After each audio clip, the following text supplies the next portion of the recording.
Good evening once again. Welcome to another presentation here in the Issues Room. Today is our 123rd edition, a special broadcast for a special colleague, a special brother, a special friend, a family man, a father, an uncle, one who I personally work with, and many of our in-house colleagues who will join us momentarily work with over the years. The name is Patrick Koluba Manjo. We're here tonight to commemorate him. We're here to celebrate his life and legacy as a professional broadcaster who served our country, Liberia. Again, we want to welcome you to this 123rd edition on Volcano, Shelton, coming your way from Philadelphia, Pennsylvania, our main studios. And tonight, we ask that you join us here. This will be a great conversation. We're going to go around the room just to talk about Patrick, what we, you know, gather over the years by working with him, interacting and all of that, and how his death is impacting us who really work with him over those years. We encourage you to join us here. Come in the studio. Let us know you're here by chatting.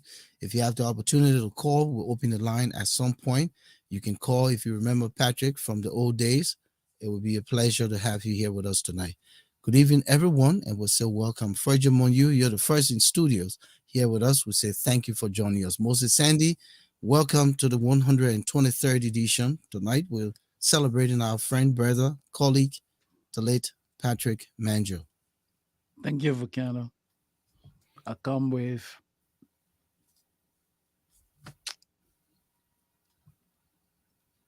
heavy heart. Heavy heart. Okay. Yeah. All right. Well, Yeah. this is circumstance, such is the time, Yeah. and again, Yeah. we know, Yeah. you're not the only one who feels the way you're feeling. A lot of us here tonight. So let me just usher in everybody else to join us. I'll start with in order, Mr. Octavius Obe, a big brother, one who I learned a lot from during my time at LBS. Good evening. Welcome to the Issues Room for the first time. Thank you, Volcano. It's a privilege and a pleasure to be here. I'm so happy to be here with you. And then sad as well to talk about our fallen brother. But I know this effort requires a lot. You've been doing this for a while now successfully. And we're going to talk about our brother here shortly. But you and Moses deserve some kudos for keeping this effort up Thank you. for as long as you have. It's a lot of work, a lot of time, and to do this as well as doing everything else that you are doing in this country, it's a privilege and a pleasure to be with you. Thank you, Octavius. Masa was just here with us last Tuesday. Good to have you back here, Masa. In fact, you were one of the people who said we got to commemorate Patrick. We got to celebrate him. It's good to have you back, Masa. Thank you, Volcano. It is definitely good to be back with you guys in the issue room. While it is also a surreal moment for us to be gathering as colleagues of Patrick. You guys are all seasoned, trained, solid broadcaster. I wasn't a broadcaster. I worked with the print media. I was trained briefly as a broadcaster. I tried broadcasting with the ELCM at the time, but I switched to print. But notwithstanding the way the media landscape in Liberia was, that there was no difference between Like the boundaries, no broadcasters. boundaries. We were just all journalists, and everybody trying to give their best to Liberia in terms of the media. So Patrick and I were also close, even though we didn't work directly together. I know his wife also very well. So it's a it's a sad moment for us, but then again, it is obligatory that we pause, take this moment to commemorate and remember our colleague who meant so much to Liberia and also to us as journalists. So it is actually an honor to be a part of this commemoration of Patrick. Well, I see Steve Cannon backstage, and I wanted to bring him, but apparently he's trying to get himself situated. Well, Steve, it looks like you're ready. So, welcome to the Issues Room for the first time. Listen, this is the circumstance that had to bring us together after all these hundreds of years. Good to see So you. good to see you guys. And let me echo what Octa said. Kudos to you all for carrying on this for such a while. It's unfortunate that the circumstances under which he and I are appearing for the first time, but this is one where we know our friend and brother Patrick would have always wanted all of us to be here to be part of this program. So I thank you all for inviting me. It is really a sad moment. We all were close. We all were very close to Patrick. Patrick and I became even much closer over time. So it pains me to have to be here talking about him in this category as opposed to not category is the wrong word in this situation as opposed to a situation where we would have been giving him his laurels while he was here with us. Unfortunately, we didn't get to do that, but we'll still honor him all along the way. And thank you guys. Appreciate you guys having me on here. So welcome, Steve. It's a pleasure to have you. Thank you, Moses. Sure. All right, so I'll go to the line quickly and welcome Gabriel I.H. Williams. He's also wanted to be in, but by audio. Gabriel, are you there? Yes, I am. Are you hearing me? Yeah, we can hear you Yes, loud. we're hearing you loud and clear, Okay. Gabriel. So, Gabriel, we have Steve Kennan, Moses Sandy, Octavius Obe, and Masa.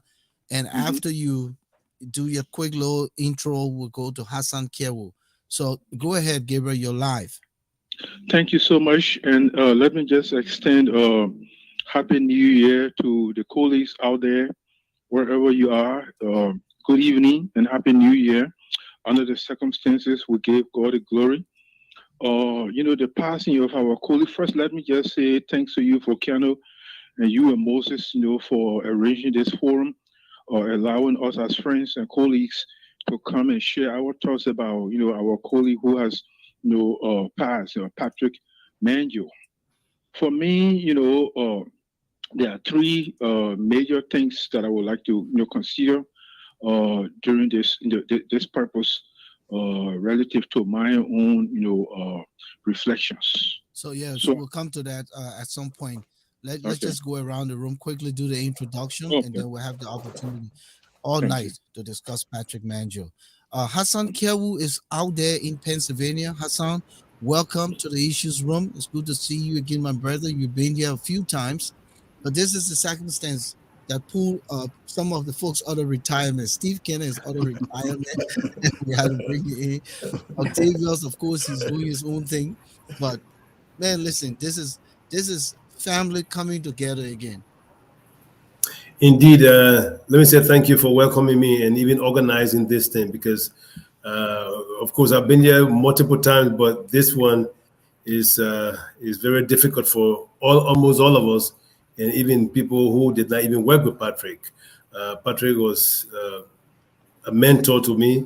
Hello. The guy who taught me how to even do my first editing when we were using a read-to-read machine and splicing tape. Before now we elevated to other places. The good old days. Yeah, that's right. It's just right. The good old days. The morning show with you, Octa, and Patrick, Gabriel Golakaju, Cyrus, and Emmanuel Abalo. I mean, there's a whole lot we need to talk about, but thank you for welcoming me and even organizing this forum. All right. Since we have Gabriel on audio, Gabriel, are you there? Yes, I am. So- I had this long pause of, Okay. I wasn't hearing you guys. Yeah, I know, but sometimes you gotta have the phone probably to your ear so you know that the conversation is ongoing. But anyway, we'll start with you since you out there. We don't want to keep you long. We'll give Okay. you at least 5 minutes, quick, to do all Okay. your, the three things you wanted to talk about, and just share with our audience here tonight about Patrick, your relationship, and Yeah. then we'll let go of you, and then we'll come back to the in studio folks. Okay? Thank you so much, Eruptible. Thank you. It gives me real great pleasure and honor to be a part of this program to reflect on the life of our dearly departed colleague. And basically, I am reminded by a quote from a Greek philosopher, Solon, was regarded as one of the fathers of democracy. And he said that, no man should consider himself truly happy until he is dead. And what Solon meant was that it is at the post of a person's life that we're able to come and, like we're doing here, regarding our dearly departed friend Patrick, how did the person live? Did they live well, for the common good, or did they work against the common interest? So basically, that's what it is.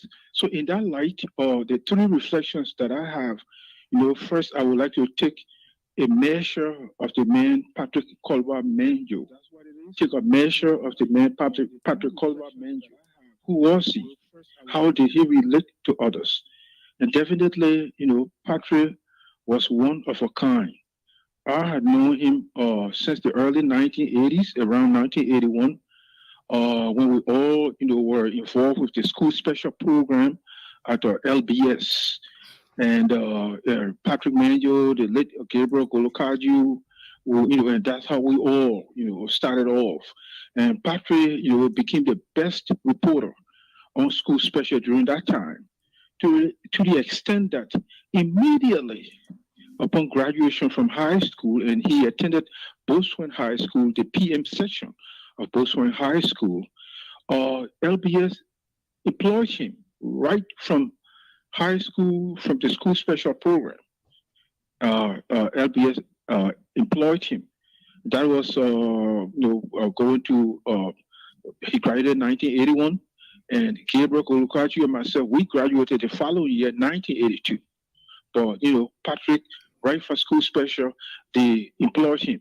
And a year or so after that, LBS sent him abroad among with other colleagues to train, at VOA, the Voice of America, a major global network that provides, that provides, reports in over 40 languages around the world.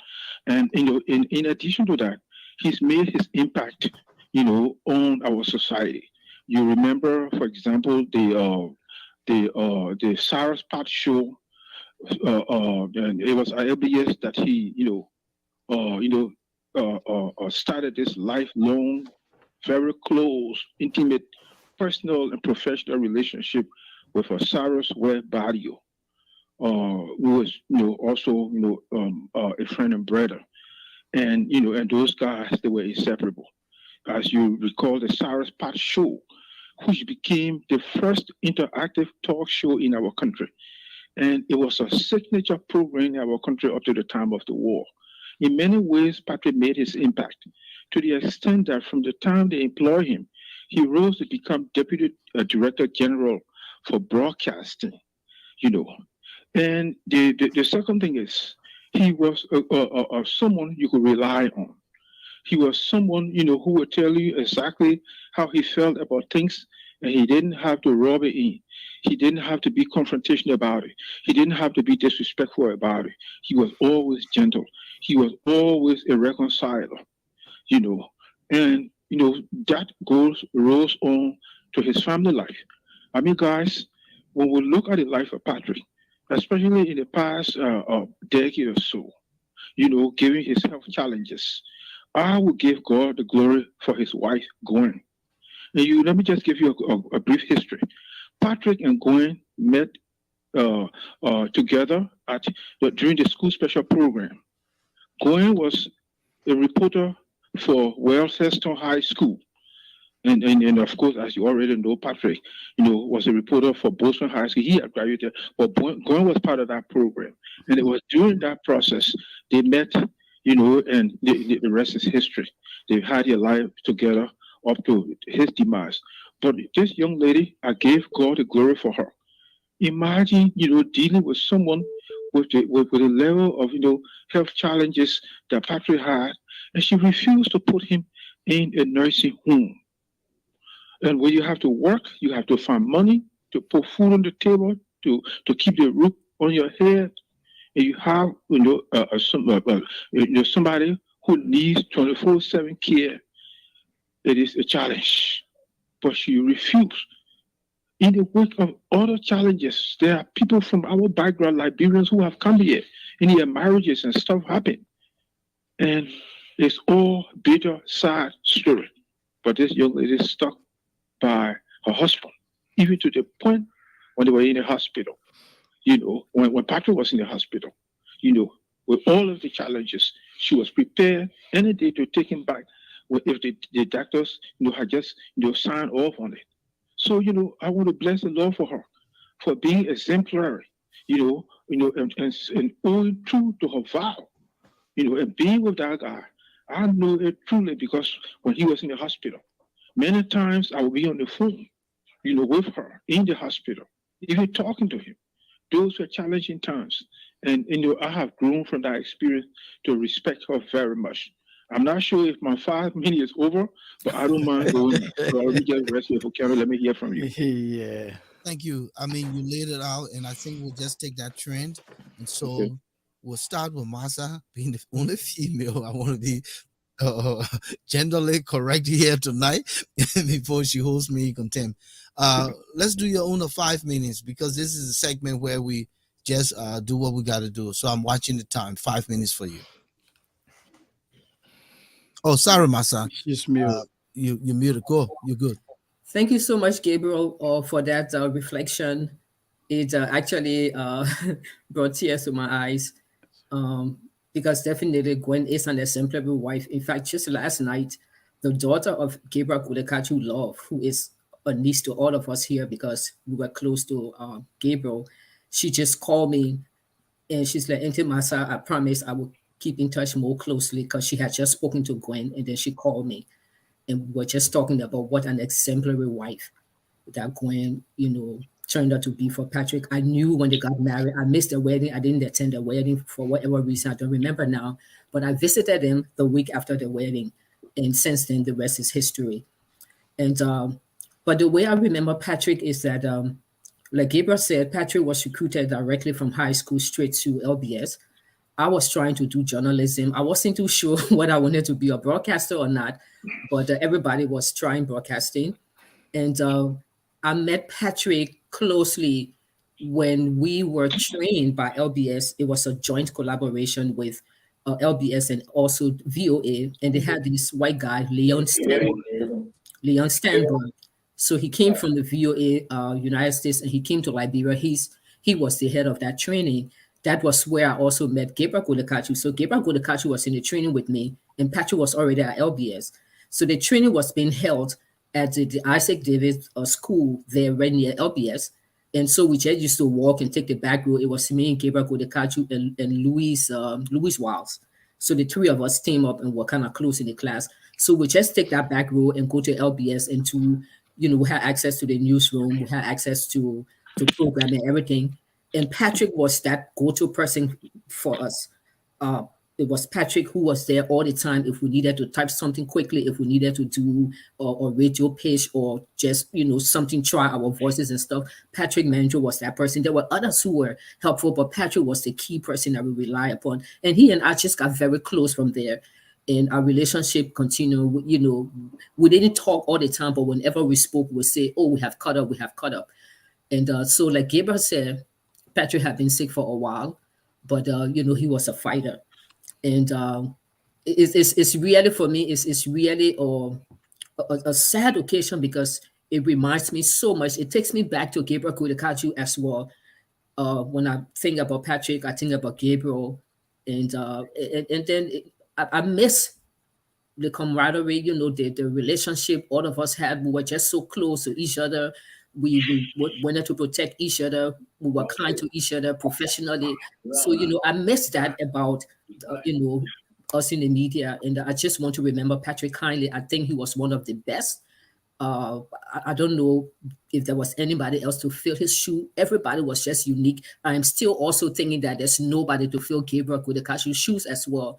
But we had giants amongst us, and they are icons, and we will remember their legacy. They have left an indelible mark on Liberia, on the media landscape, and amongst their colleagues.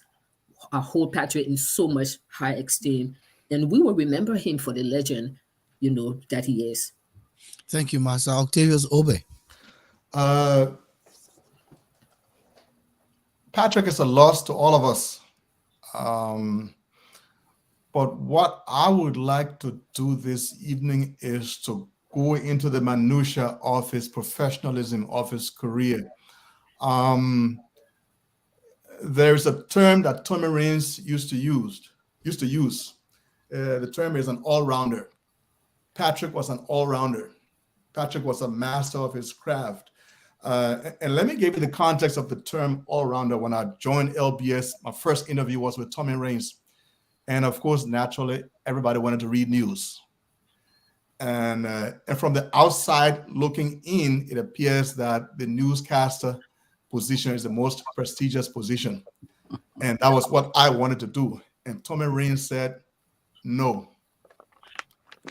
I said, what do you mean? He said, you should try to be an all-rounder.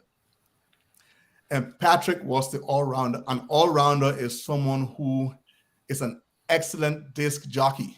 You can spin records.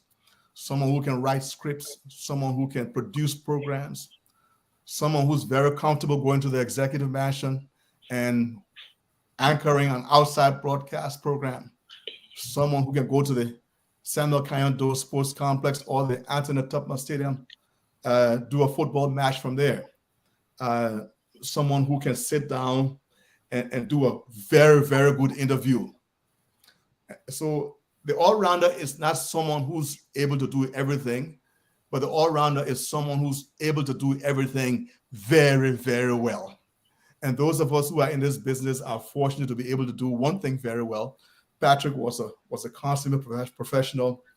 He was a master of this craft.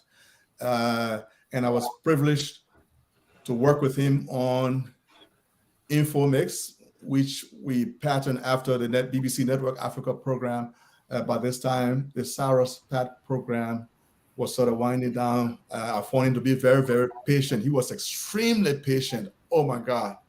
He was slow to anger. And as the night go on, I'm going to go into some more detail about these different aspects of his career, of his craft, and of his professionalism. Thank you, Octa. Mr. Kenny. Yes, sir, and madam. So I'm in an enviable position where I come in after Octa, because Octa, as Octavius Obe, we all know him as Octa, those of us who work together with him. So Octa drops these bits and pieces right before I come in, and then I have to pick up from there. So I kind of like what he said, but I would disagree with him on one point. He said Patrick was very slow to anger. Yes, where I disagree with him. All the years I knew Patrick, I never saw him angry. So it must have taken that extra thing to really, really make him angry that Octa saw, because I never did see that. All right. What I saw in Patrick and what he always exuded was that calming voice, never raising his voice. I know there are many days we'll be on the radio on air, and something will pop up where, for those who know me, they know my temper is right at my fingertip. Whereas I will be blowing up practically in the studio. Nobody could see it because we're in the studio. Man, Patrick will just remain calm. And I'm thinking, is this man real? Is he not going to get upset about this situation? But no, he never did. But in addition to that, rather than getting upset, he looked through what was going on and he found a positive part of it. And that's what he will be talking about. He will always find a way to make the positives out of all of the negative things that he saw. And that's some of the things that endeared me to him. That's some of the things I wanted to copy from him. But human nature wouldn't let us do that. You know, Octa said he was a consummate professional in this industry. We will wake up. We always arrive. We will always arrive at work. Everybody's tired from the night before, but Patrick is fresh and ready to go on the air because he's thinking, you know what? My problems will stay right here. I have a job to do. I have to entertain, inform, and educate the Liberian people. I'm not going to do that with stress on my voice.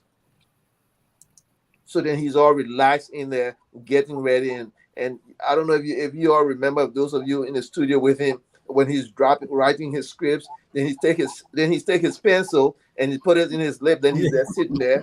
Then he's thinking, okay, what can I come up with next? We will miss him.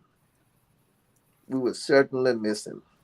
I already miss him. Like Volcano said, pulling us out of retirement. Was a man in all of this stuff, in all of the condition he was going through. He never really did retire, if you all know him. Yeah.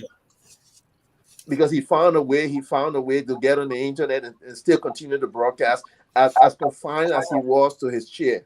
He never stopped. He never stopped loving this profession. He never stopped finding a way to educate, entertain, and inform. And that's the person I knew him to be. Hassan Kewu.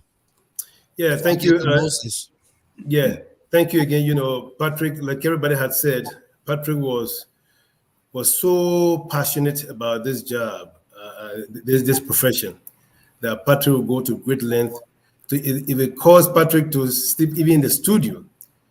I mean, Patrick would sleep. I remember, when I joined LBS during the war, Patrick was one of those persons who literally held me by the hand to walk me through how to produce programs, that sort of thing.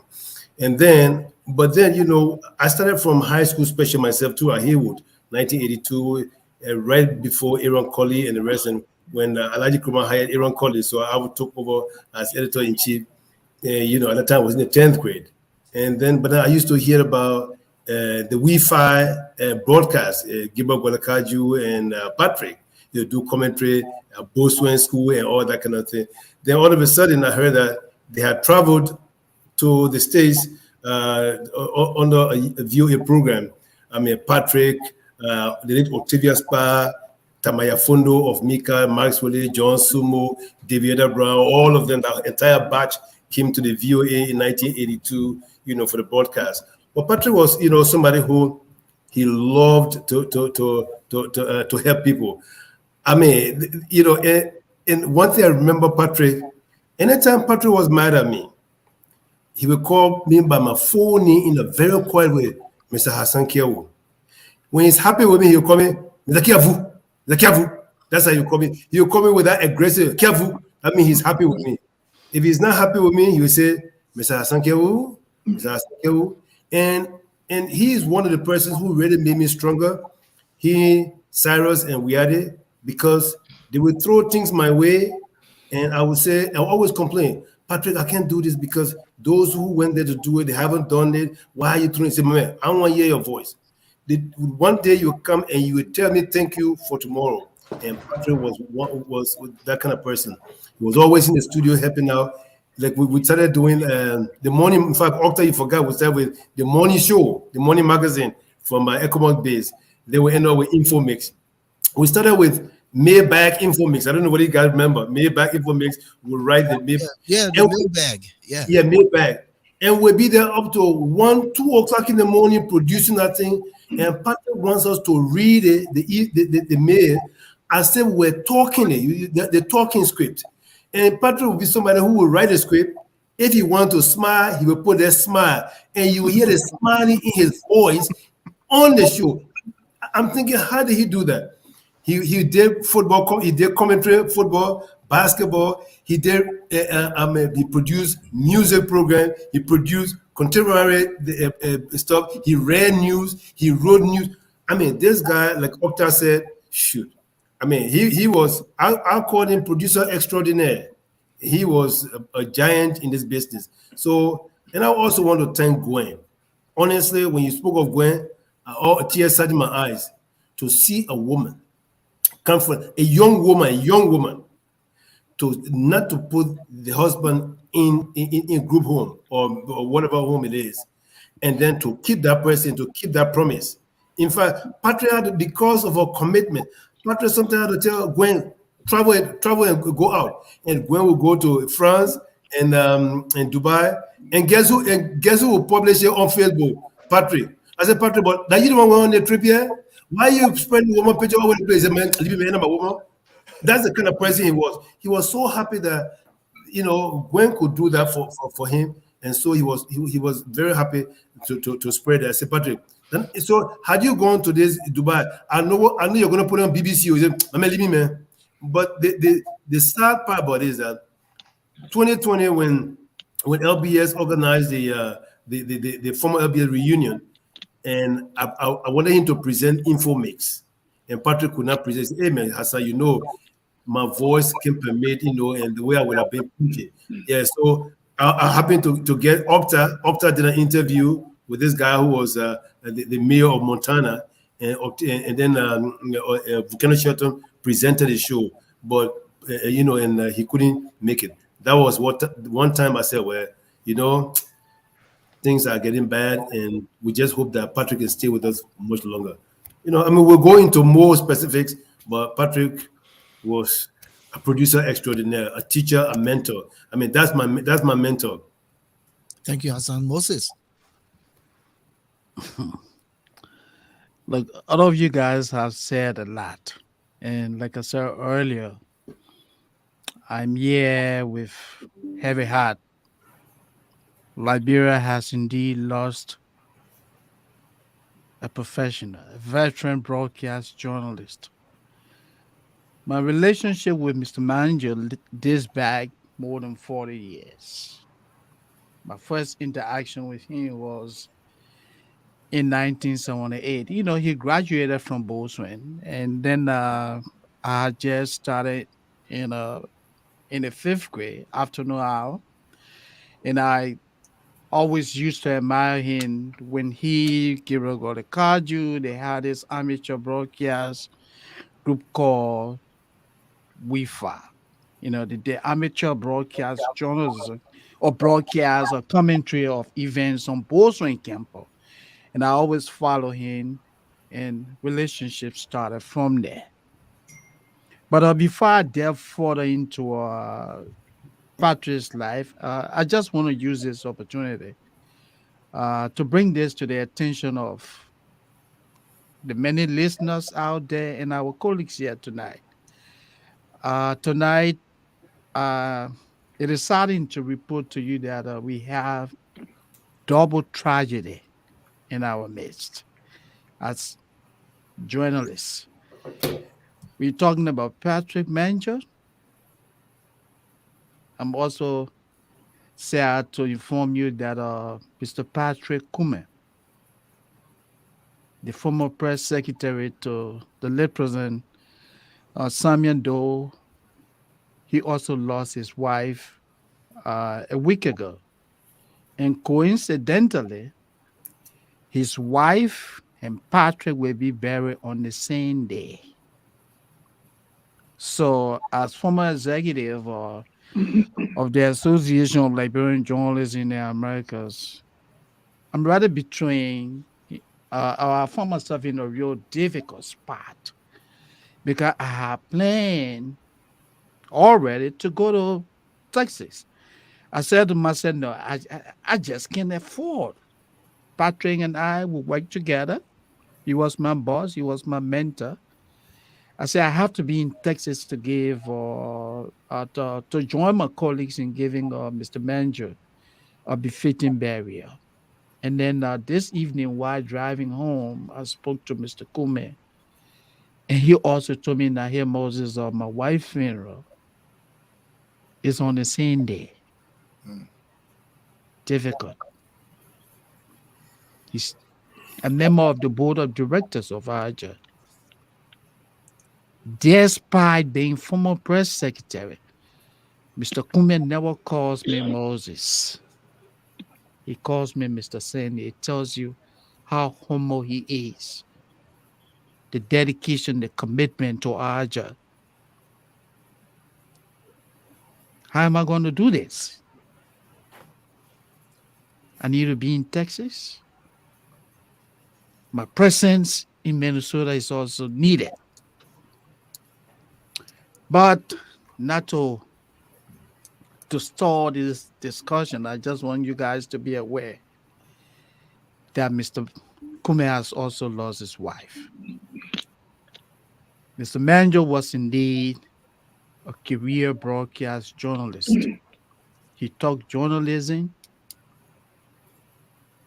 Everything about him was journalism. Sports commentator, newscaster, disc jockey, program producer. Like Otavia said earlier, the guy was a versatile broadcast journalist. When I had the opportunity of joining LBS uh, in the late 90s, then Steve was head of news and public affairs department. We all were there. We saw the kind of work that Mr. Manager did. Then he was deputy for broadcasting. So this is difficult for every one of us. When you listen to the radio, when you watch television in Liberia today, then you say to yourself, where is Steve Kenner? Where is Patrick Manjo? Where's Hansan Kewo? Where's Otavius Obe? The media, the Liberian media, is currently faced with a deficit of professionalism. People will know, will understand it, what it takes to be a journalist. And now around, we have lost a hero, an iconic media personality. Let me say this to Gwen, Mrs. Manager, on behalf of my colleagues here tonight, the Aja family. I want to say we appreciate you, Gwen. What this woman has done over the year, it takes few. All of you spoke about that. It takes few women to do that. I have seen children, I have seen women walk away when the parents are sick. I have seen men walk away when the wives are sick. Gwen said, no, I will stand with Patrick. And she did it to the best of her ability. Thank you, Gwen. We appreciate you. We pray for we'll pray for the Lord's mercy upon the soul of Patrick and all of our colleagues and the faithfully departed. Thank you, Gentlemen, Moses. we have lost a hero. Thank you. Thank you. Thank you. Mhm. I know Gabriel is still there, but I'd just like to throw in my own little experience with Patrick. 1992 February, which is about 30 years ago, about 31 years ago, because almost next month, I was interviewed, formerly of the 89.9 radio station during the days of the war. And I sat in an interview to join LBS. Interestingly, a young man, 20, 21, 22, confused about everything, and I hosted in the presence of Patrick Manjo, Martin Brown, and Steve Makundu Oh, wow. to be interviewed. I still remember it was on Ecomog base where we had the office, the LBS office, and then we had the shortwave radio station in the hangar. And the interview went well, and I left that room feeling sorry for myself because, when you get on the radio, once you open the microphone, you think you have arrived until you meet the real people. So that's what happened in Liberia Radio. Most of the people there, they don't want to learn. They're not willing to be receptive, and they think they've arrived. So when I joined Hassan, we were all in the same class. Sarah Brownell, Darlington Pillina, Charles Dennis, the late Blambo Robinson, Darlington Pillina. We're all in that class that came in. And what was on my ID, I still remember production assistant. That was my job title at LBS. But Octavius and Patrick were the two who really I worked with in terms of honing my craft. And I still remember this day I was broadcasting live. And where have I traveled? They didn't know much about the global world. And there was a song I was playing, beautiful soca song, and the name of the song was San Jose. But because it was Jose, I didn't know Spanish. I didn't know it meant H. And I went on to say San Jose. And so Patrick said, "How the heck?" You remember he saying he knew he was listening. How the heck? Yeah. How the hell? Yeah, how the heck? I said, "Big guy, I'll come get here." They did, I don't know, doggone San Jose. It's San Jose. I never say that stuff again. That was the first time. The second time, I was reading a public service announcement. Never seen the word tete-a-tete. And it spells like TTRTT.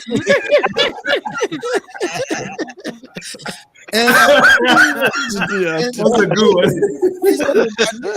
and we laughed about it all and and I saw the word spelled T-E-T-E with it. Whatever you say in French, and another T-E-T-E. I read an announcement and I went on. They said they will have a TTRTT. Patrick said, I will kill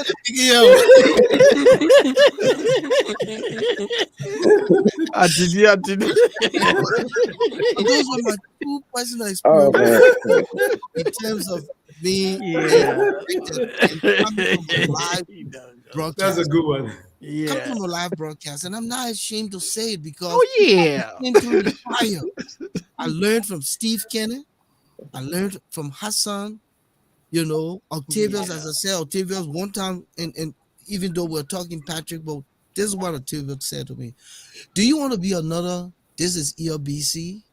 Welcome to ELBC, your Volcano Shelton, and just in music, or you want to develop yourself further?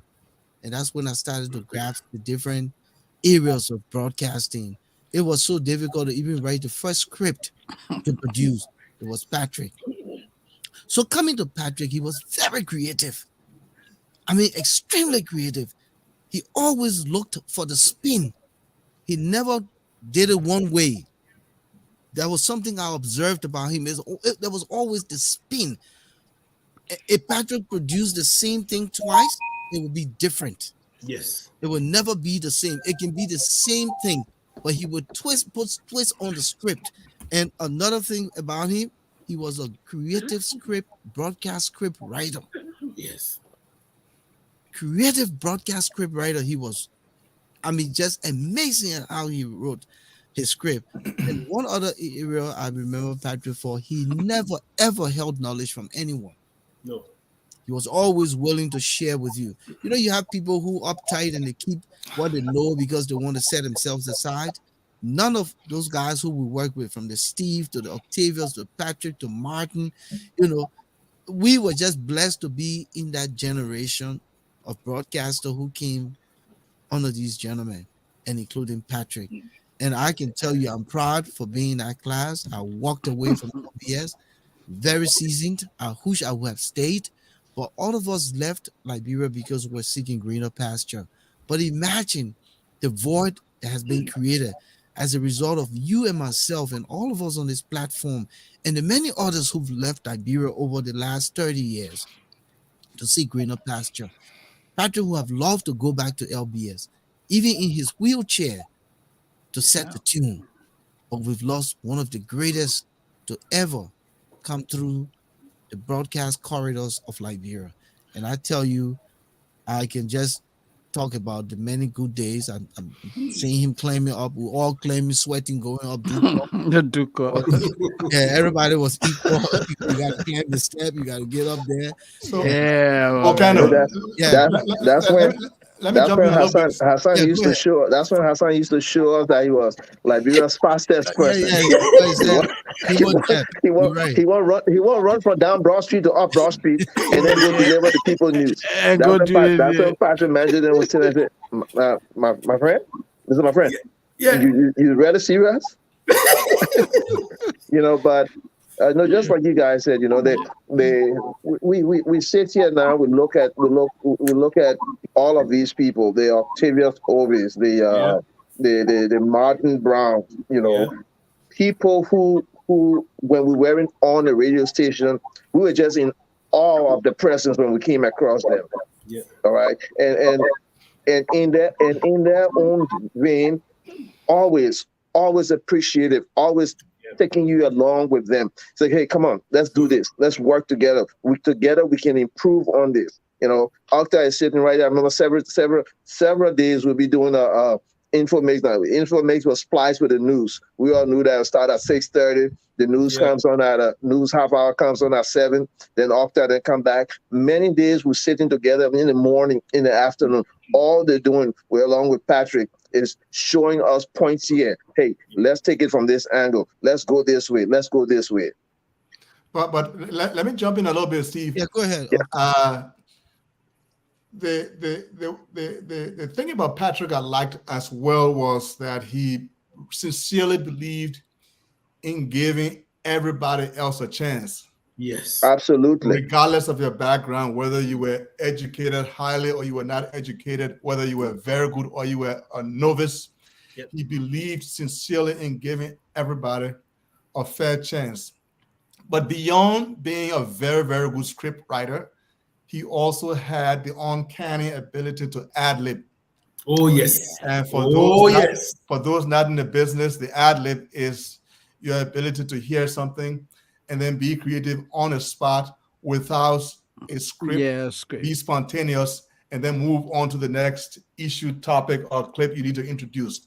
There were times when, because of time constraint, we didn't have time to write a full script. All we had to do was to play Patrick the clip, and that was it. He would create the intro in his head, play the clip, and then come back with an appropriate tag after the clip. Which And is the that's how- outro. the outro, yeah, and that's how good the brother was. So and as we move on in the evening, like I said, I don't want to hog the conversation, but he was just good in so many ways. The way he criticized people, I can tell you now, he got that from Tommy Rings, Yeah. because Tommy Rings would never come to you in a harsh, confrontational manner. Full disclosure, when I got to LBS, I wasn't too bad because I had done some broadcast training before coming there, but one word somehow eluded me, and the word was Wednesday. I actually got on the air and I said Wednesday. Oh man. Tommy Rains came to me, he said, Begin Kanye. He said, that word in the middle of the week that begins with the W. How do you pronounce How that? do you pronounce it? I said, Chief, Wednesday. Wednesday. Wednesday. Then he had a very, very humble way of criticizing. He was scratching. He said, picking out that word got only 2 syllables. Wednesday. So that's how we learn. We learn from people like Tommy, and Patrick was before me, but I can see how that style of mastering the craft, because the business is a business that somehow attracts people with a lot of huge egos. Ego. Absolutely. But Yep. Patrick was a guy who I can genuinely say was totally egoless. Yes. Oh yes. I mean, he was really good, and most people who were even halfway decent, walked around with a little bit of a chip on their shoulder. But Patrick was really good and completely egoless, and he would criticize you in a constructive way, in a humorous way, just like Tommy Rains had done to us. So this was part of his nature, yes, but he has seen it also being practiced and done to us by someone else as well. Talking about You're coming, correcting Hassan. people- Hassan, you're coming quick. Let me bring in Alex Red, Okay. one of the young people who had the pleasure of learning from Patrick Manjo, our little reporter who are back there. Alex, welcome. We're discussing Patrick. I'm sure you followed to an extent this conversation, but just tell us quickly. We'll give you your own share of the 5 minutes. Your relationship with Patrick. What do you remember? What can you say here tonight? Well, first of all, thank you so much for inviting me here. And this is a reunion. You see the people you haven't talked to. I know Octavius Obi, Steve Kenny, Massa, Hassan. I'm so honored to be among you to talk about Patrick, to reflect on his legacy. Patrick taught me during the DC 101 opening, Fred Station. He taught us broadcasting, and at the time I was very passionate. I used to admire him, and after that training class, he said, "Pikin, you got to improve your writing." And he stuck on that. He said, improve your writing, improve your speaking. If you can speak and write, you do well. And I took that very seriously. And when I traveled to the United States, I met Patrick once in Dallas. I went to an occasion, and he came there. He and I would talk for a while. But before then, we met in Washington D.C. with Mr. Octavius Obi and the rest, where we founded Aja. And since then, everyone dispersed. And then I met Patrick once at that occasional event in Dallas. And then after that, I heard he was not feeling well. And I traveled to Houston, and I was in the Cypress area. And I called him. I said, "Hey, I have my flight. It's going to be delayed like 2.5 hours in Fort Worth, Dallas Airport. But I would like to spend at least an hour with you." And his wife said, "Oh yeah, he can come." But then I forgot to read the newspaper. You know, COVID was prevalent, and his county was affected, and the term or the characterized that particular Area. county as dangerous, and a lot of people were infected with the COVID. So he said, "Look," he said, "my son, it is tough here and I'm not feeling too well. Can we make it another time?" So I said, "Okay, no problem." And we talk. He said, "Hey, so how's everything?" So we talk. He said, "Well, you're doing well." And then the last time I spoke with Patrick was I did an interview regarding his legacy. When Aja had a convention, there was a convention going on, and we wanted to honor him. And then we did our interview. But what struck me was on his sick bed, having tube in his nose, he was willing to share his experience, his expertise, so that young journalists can listen to the way that he operated, the way that he taught other people, and some of the grueling, excruciating hours and hours of editing. And so he shared that, and we're able to share that video during the convention. I still have that video. It's on YouTube. Somebody's making noise. Go ahead. Okay. Yeah. So yeah, so we share that video, and that video is on YouTube. And I'm hoping to play it on Saturday on our podcast. But just hearing the news that he passed away, I mean, he came a long way, and some of the things that we all learn from him, I believe we are sharing it, we are reflecting. But that's just how life is. Life is like a mist; it can just Thank blow you. away anytime. Thank you, And Alex. I pray for his wife Gwen, very nice lady, and may his soul rest in peace. Thank you. Let me go back quick to the line and let go of Gabriel because we'll open the line at some point. Gabriel, are you still Just there? okay, go ahead. Yes, I am. Yeah. So let's wrap up with you. What is it that you want to talk about? That one thing. We'll give you 2 more minutes because we can't hold Yes. the line. We have to open the line for callers. Thank you. As we reflect on the life of Patrick, I want all of us, to basically reflect on the positive lessons, we learn, from his life and how we can adapt it, to ours. Being gentle, not being judgmental. You mentioned about, someone who is willing to teach others, and he doesn't want to hold on, that Knowledge. law of selfishness, and somebody who is willing to always advise. And that, all the time I've known him, and all of the issues, for example, in the media, press union, Arja, Patrick never took any sides. Whatever was his opinion, he always, sought, reconciliation.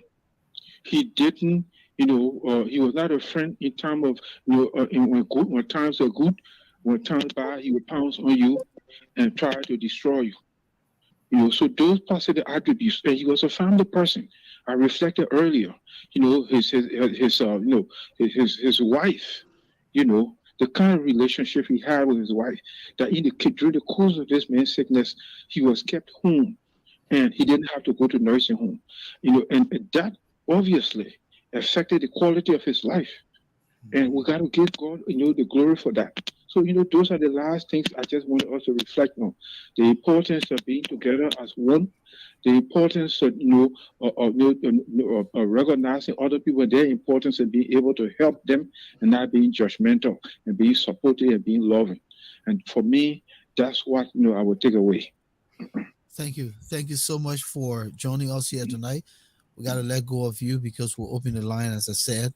I know that you couldn't make it by video, but we'll hopefully converge at some point in the future. Thanks so much. It was good having you, Gabriel.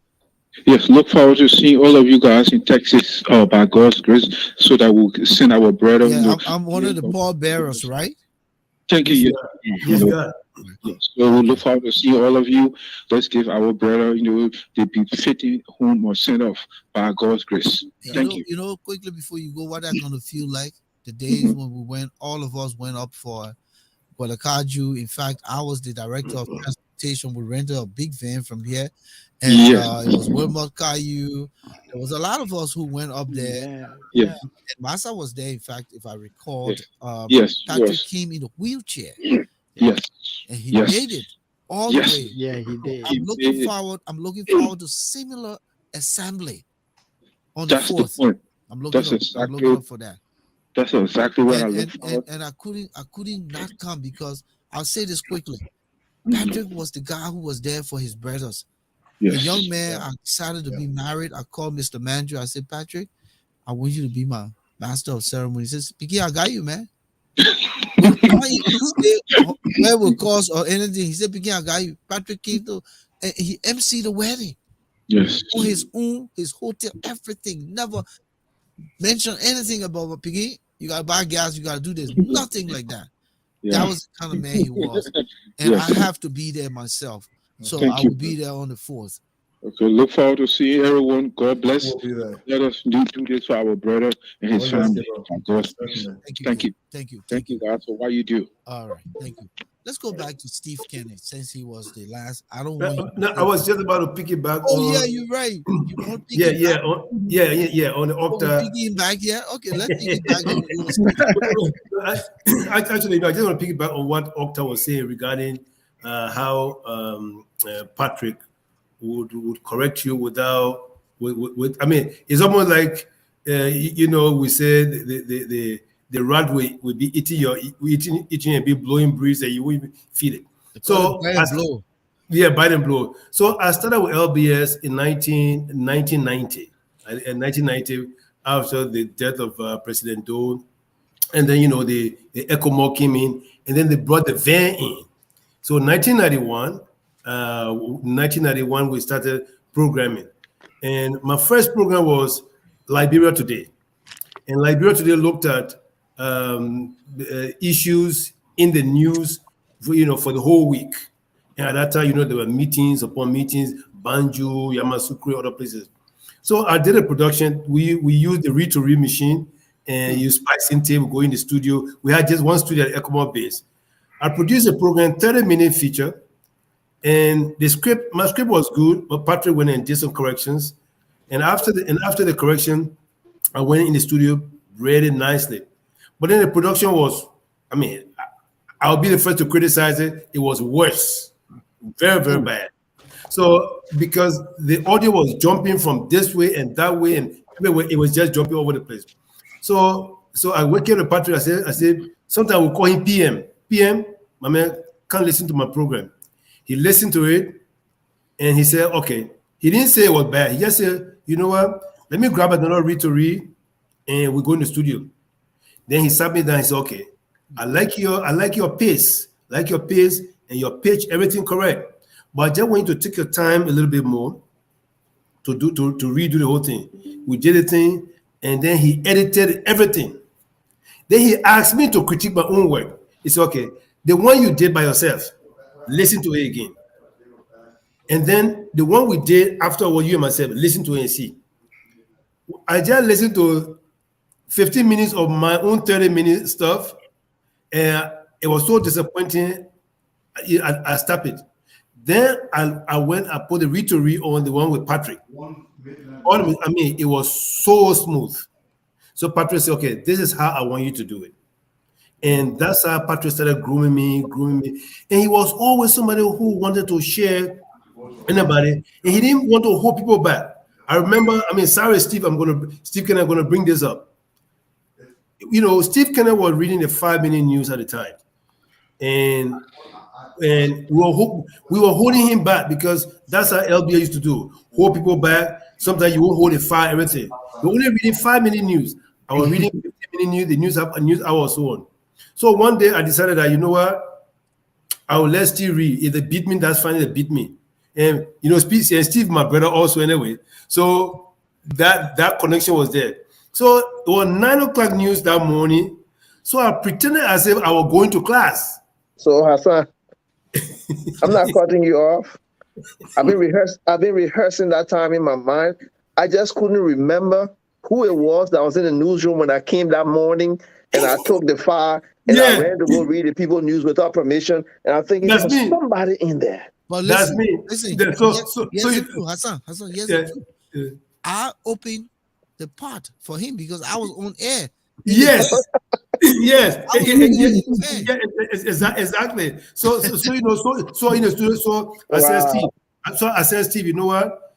You're gonna read the news. I'm not gonna read it 30 minutes, but I'm gonna pretend as if I'm rushing to class for a test. He said, yeah, I'll read. I said, Steve, you sure you can make it? He said, yeah. So I escorted him to the place.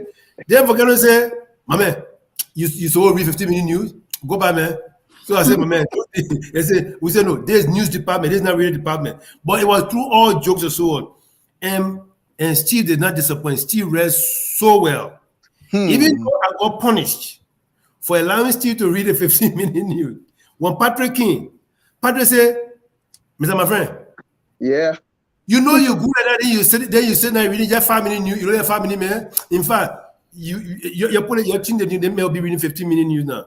That's how Patrick didn't want to hold back anybody. If you had the ability, but you did it a showcase, because you showcase, then that trouble. That trouble. Then afterwards, that one opportunity you get, you better make use of it.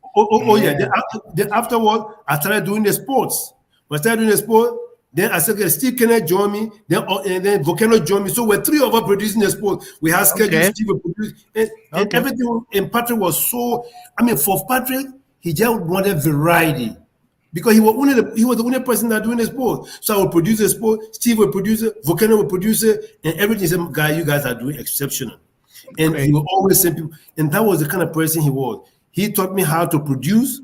You had to do the splicing tape, because sometimes we take the old splicing tape, you put it, by the time it reaches on there, everything will cut in the middle. Sure. And they caught in the middle, of course, you and PM, but he was that person. He would say, you move around, man. You see there, man. You know, that's how you just mark him, move around, man. You know, and that kind of person. But he was not the kind of person where you always want to teach something. He will teach you 1 million times, you miss it 1 million times, he will teach you 1 million times. Yeah. You know? He was that kind of person. Always. Okay, we had 804. So I hold my broadcasting ready. To Patrick, Cyrus, and Weade was supportive. But the person, I have to mention this, who showed me how to control the board was the late Sunday Buku George. May so rest in peace. Thank you. Thank you. Listen, we're here in the issues room. This is our 123rd edition. We're memorializing the legacy and life of a professional veteran broadcast journalist to come out of Liberia, the late Patrick Koloba Banjo. We're here tonight giving him his flowers for those of us who had the opportunity to work with him, whether at LBS or in the print media as Masa is. We're just sharing it, so we want you to continue to invite others to join this broadcast. It's an opportunity to be in the company of these great people. And unfortunately, this is a sad time, but it's also, I would consider, what we consider what's this called, reunion. It's a reunion. You Yeah, know, it's a reunion of it's the gonna get media. Yeah. bigger Yeah. in the coming fortnight, because I'm sure 2 weeks from now we'll be out there in Dallas, Texas. I'm not sure how many of us will be there, but I know for me I'll be there. Yeah, I'll be there too. We're hoping to really celebrate Patrick there, the 3rd and 4th of February. So we encourage you, join us here tonight, chime in. Those of you from the old school of listening audience, you remember those days. Yeah. Somebody just said here they remember when Patrick and I were doing intermittently the thought for today. I think that's what she was. Yes. Yes. That guy was, I mean, the thought for the day. Patrick did the thought for the day, and it felt like, and James Waller was a fine writer too. Oh yes. Oh, yeah. But the way Patrick would read the thought for the day, it came to life. It came to life. And so again, gentlemen, lady, we're having a good time. So we'll be opening the line at some point, but we want to hear from all of you. So let's come back to Masa. She's been a little patient. Let's hear from Masa again. This time we will shrink the minutes to at least 3 minutes. So you have timer on your gadgets, just look at it. Go ahead, Masa. Let me sorry, let me just quickly unmute you, because sometimes when too many mics are open, then we have feedback. Go ahead. Okay, so when I talk Volcano, then you say I want to do my feminine thing. You will talk the whole while, but then when it comes to me, then it will start Hey, on man. 3 minutes. So starting from me, No. moving forward to 3 minutes for Yeah, everybody, 3 right? minutes now. Yeah, we need My a 3 member minute for segment. Yemen. Masa, we need a 3 minute segment. We're about to open the line. So we Oh, need yeah, a my 3 man. minute But segment. anyway, look, like Volcano, like you rightly said, you guys are all broadcasters. I work in the print media, but we're all colleagues. We interact with each other. But just to add to what everybody was saying, and I think it was Hassan. I think it was Hassan who was talking about how meticulous Patrick was with pronouncing words, with pronouncing the words in reading of the script. I just want to share just a little bit when my own the closest I ever worked with him was when I was training with LBS and VOA. And he was, like I said, he was our mentor. He was our go-to person in the newsroom to help us, put our program together, our dummies and stuff like that. And so it was Gabriel Golekaju, Louis Wiles, and me, the three of us team up in the class. And I remember LBS had this engineer, David Washington. He was a light-skinned pops. And so he was the one who, during our training time, especially for the for the newscast, he was the one who would go in the newsroom, and he was behind the camera. And so we would we'll do mock reading of the news, all part of our training. And I remember I would intentionally not call his first name, only his last name. And I remember there was one guy who was also training with us, Kepa. I will not call his first name. So I remember we were doing our training, everybody came to read news, and I will never forget when Kepa came to read the news, and Patrick was in the room with us because he was also part of, one of those who was, part of the training us. And so I remember when Kepa came to read the news, and he read the news, I will never forget it, when he was reading the news on a prominent couple that had just gotten married. And I remember what he said, marital vow were exchanged. Wow. Marital vow. We just saw Patrick mention what he just did. There's something they say, cut or something. Yeah, Yeah, yeah, yeah. So Patrick just did that sign, and Mr. Washington cut it up quickly. And then that day was probably just a tough day for us who were in training, because right after Kepa did a blunder, everybody is teasing him. Then the next person who came was a female. I'm not going to call her name, but she didn't pursue journalism. She dropped. So she came at that time. The big international political news was the crisis with the United Kingdom and Great Britain over this island, the Falkland The Islands. Falkland Islands. It was a major international news at the time. And Kwame Clement, they used to be reading, I think, that they the one created the words. So right after Kepa did his marital vow thing, this story came to do her on the trial. And she came and she said, she was reading about the Falkland crisis, and she said, and now the news in the Falkland, As soon as she said it, Oh, you Patrick mean took the thing Finland? again, like Yeah. she said it, Patrick Patrick said, no, no, like, no. she said, and now it's time The for the news news in the Falkland. in the fig See, land. like Falklands, you want to say Falkland? Yeah, Falkland. She said Falkland. Yeah. So Patrick cut it quick, and then he just told Washington, he said, cut it out. He said, but wait now, that how y'all would be reading news or how y'all yet the other person want to be fake, the other person want to be Vogue. And since that time, whenever we used to meet Kepa, we used to call him marital Vogue. Marital Vogue. But I mean, just to say so, but what he did was after that experience with the trainers with us, that same week, Patrick went on his own and he sat down and he made a list of all the major words that were popular, the political words, the countries, the presidents, and some of those issues that were happening, hot issues at the time. He wrote the words, and I will never forget. He wrote the words, and he made several copies for us. He gave me one copy. He gave Louis Waz a copy. And he gave Gabriel Godekachu and a couple of other people in the class. He gave us copy. He said, these are the words that you need to learn how to pronounce. You'll learn what it means, and what's the connection, all of that. And I will never forget, one of the words on that list was Ouagadougou. Ouagadougou. It was the new capital of Burkina Faso. Yeah. Yes, so Ouagadougou. And I remember one day when we went back to LBS and we were discussing, and then Patrick just turned to me and said, how you will pronounce this word? And then I pronounced it Ouagadougou. He said, Mash, you ready to go? But I was interested in writing and not really broadcasting. But I'm just trying to make this point as an outsider who was not a broadcaster, a journalist, but print. I just wanted to attest to what all of you, have alluded here, that Patrick was a meticulous person. He was the consummate professional. But in the meantime, he was very helpful. He mentored a lot of us. And a lot of us also own, whatever came of us in terms of professional journalists to people like Patrick as well. So I just wanted to share that joke with you guys. Thank you, Moses. The quick 2 minutes, I'll give you 2. I would So do you fine. better run it. No. The woman had 3. We gotta go to the line. Yeah, I'm just kidding. Yeah, but Yes. look, in summary, I just want to join the group in saying that yes, the late Patrick was indeed a people's person. He did not allow title to get to his head.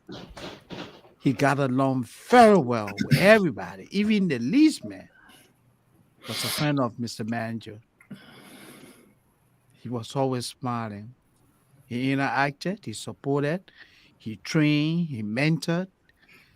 When I was at LBS, every time he came in the newsroom, he was always smiling, interacted with everybody. I mean, he made us to feel, a part of a supportive team. That's the kind of person he was. He was always willing to help. Whenever help was needed, Patrick was there. And that's the kind of person, he's one of such people that we really need, in today's world. He was indeed a consummate sports commentator. I can still remember Patrick and the late Herbert Grisby. Those days, man, when those guys went to the ATS, the Simon kind of those sports complex. They're scary. I mean, it was good commentary. Outside broadcast, Patrick was there, like Octavia said. This guy was a man of versatility. Not on it, being supportive to the media in Liberia and working with people in Liberia when Patrick relocated to the United States.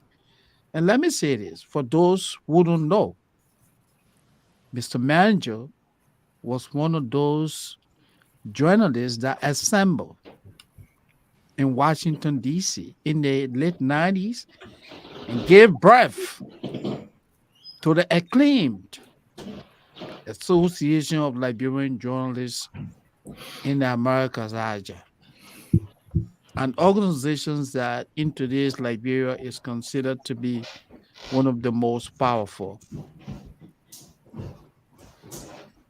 When they assembled, the reason was simple. promote companionship, camaraderie, champion the cause of good governance in Liberia, and promote media development.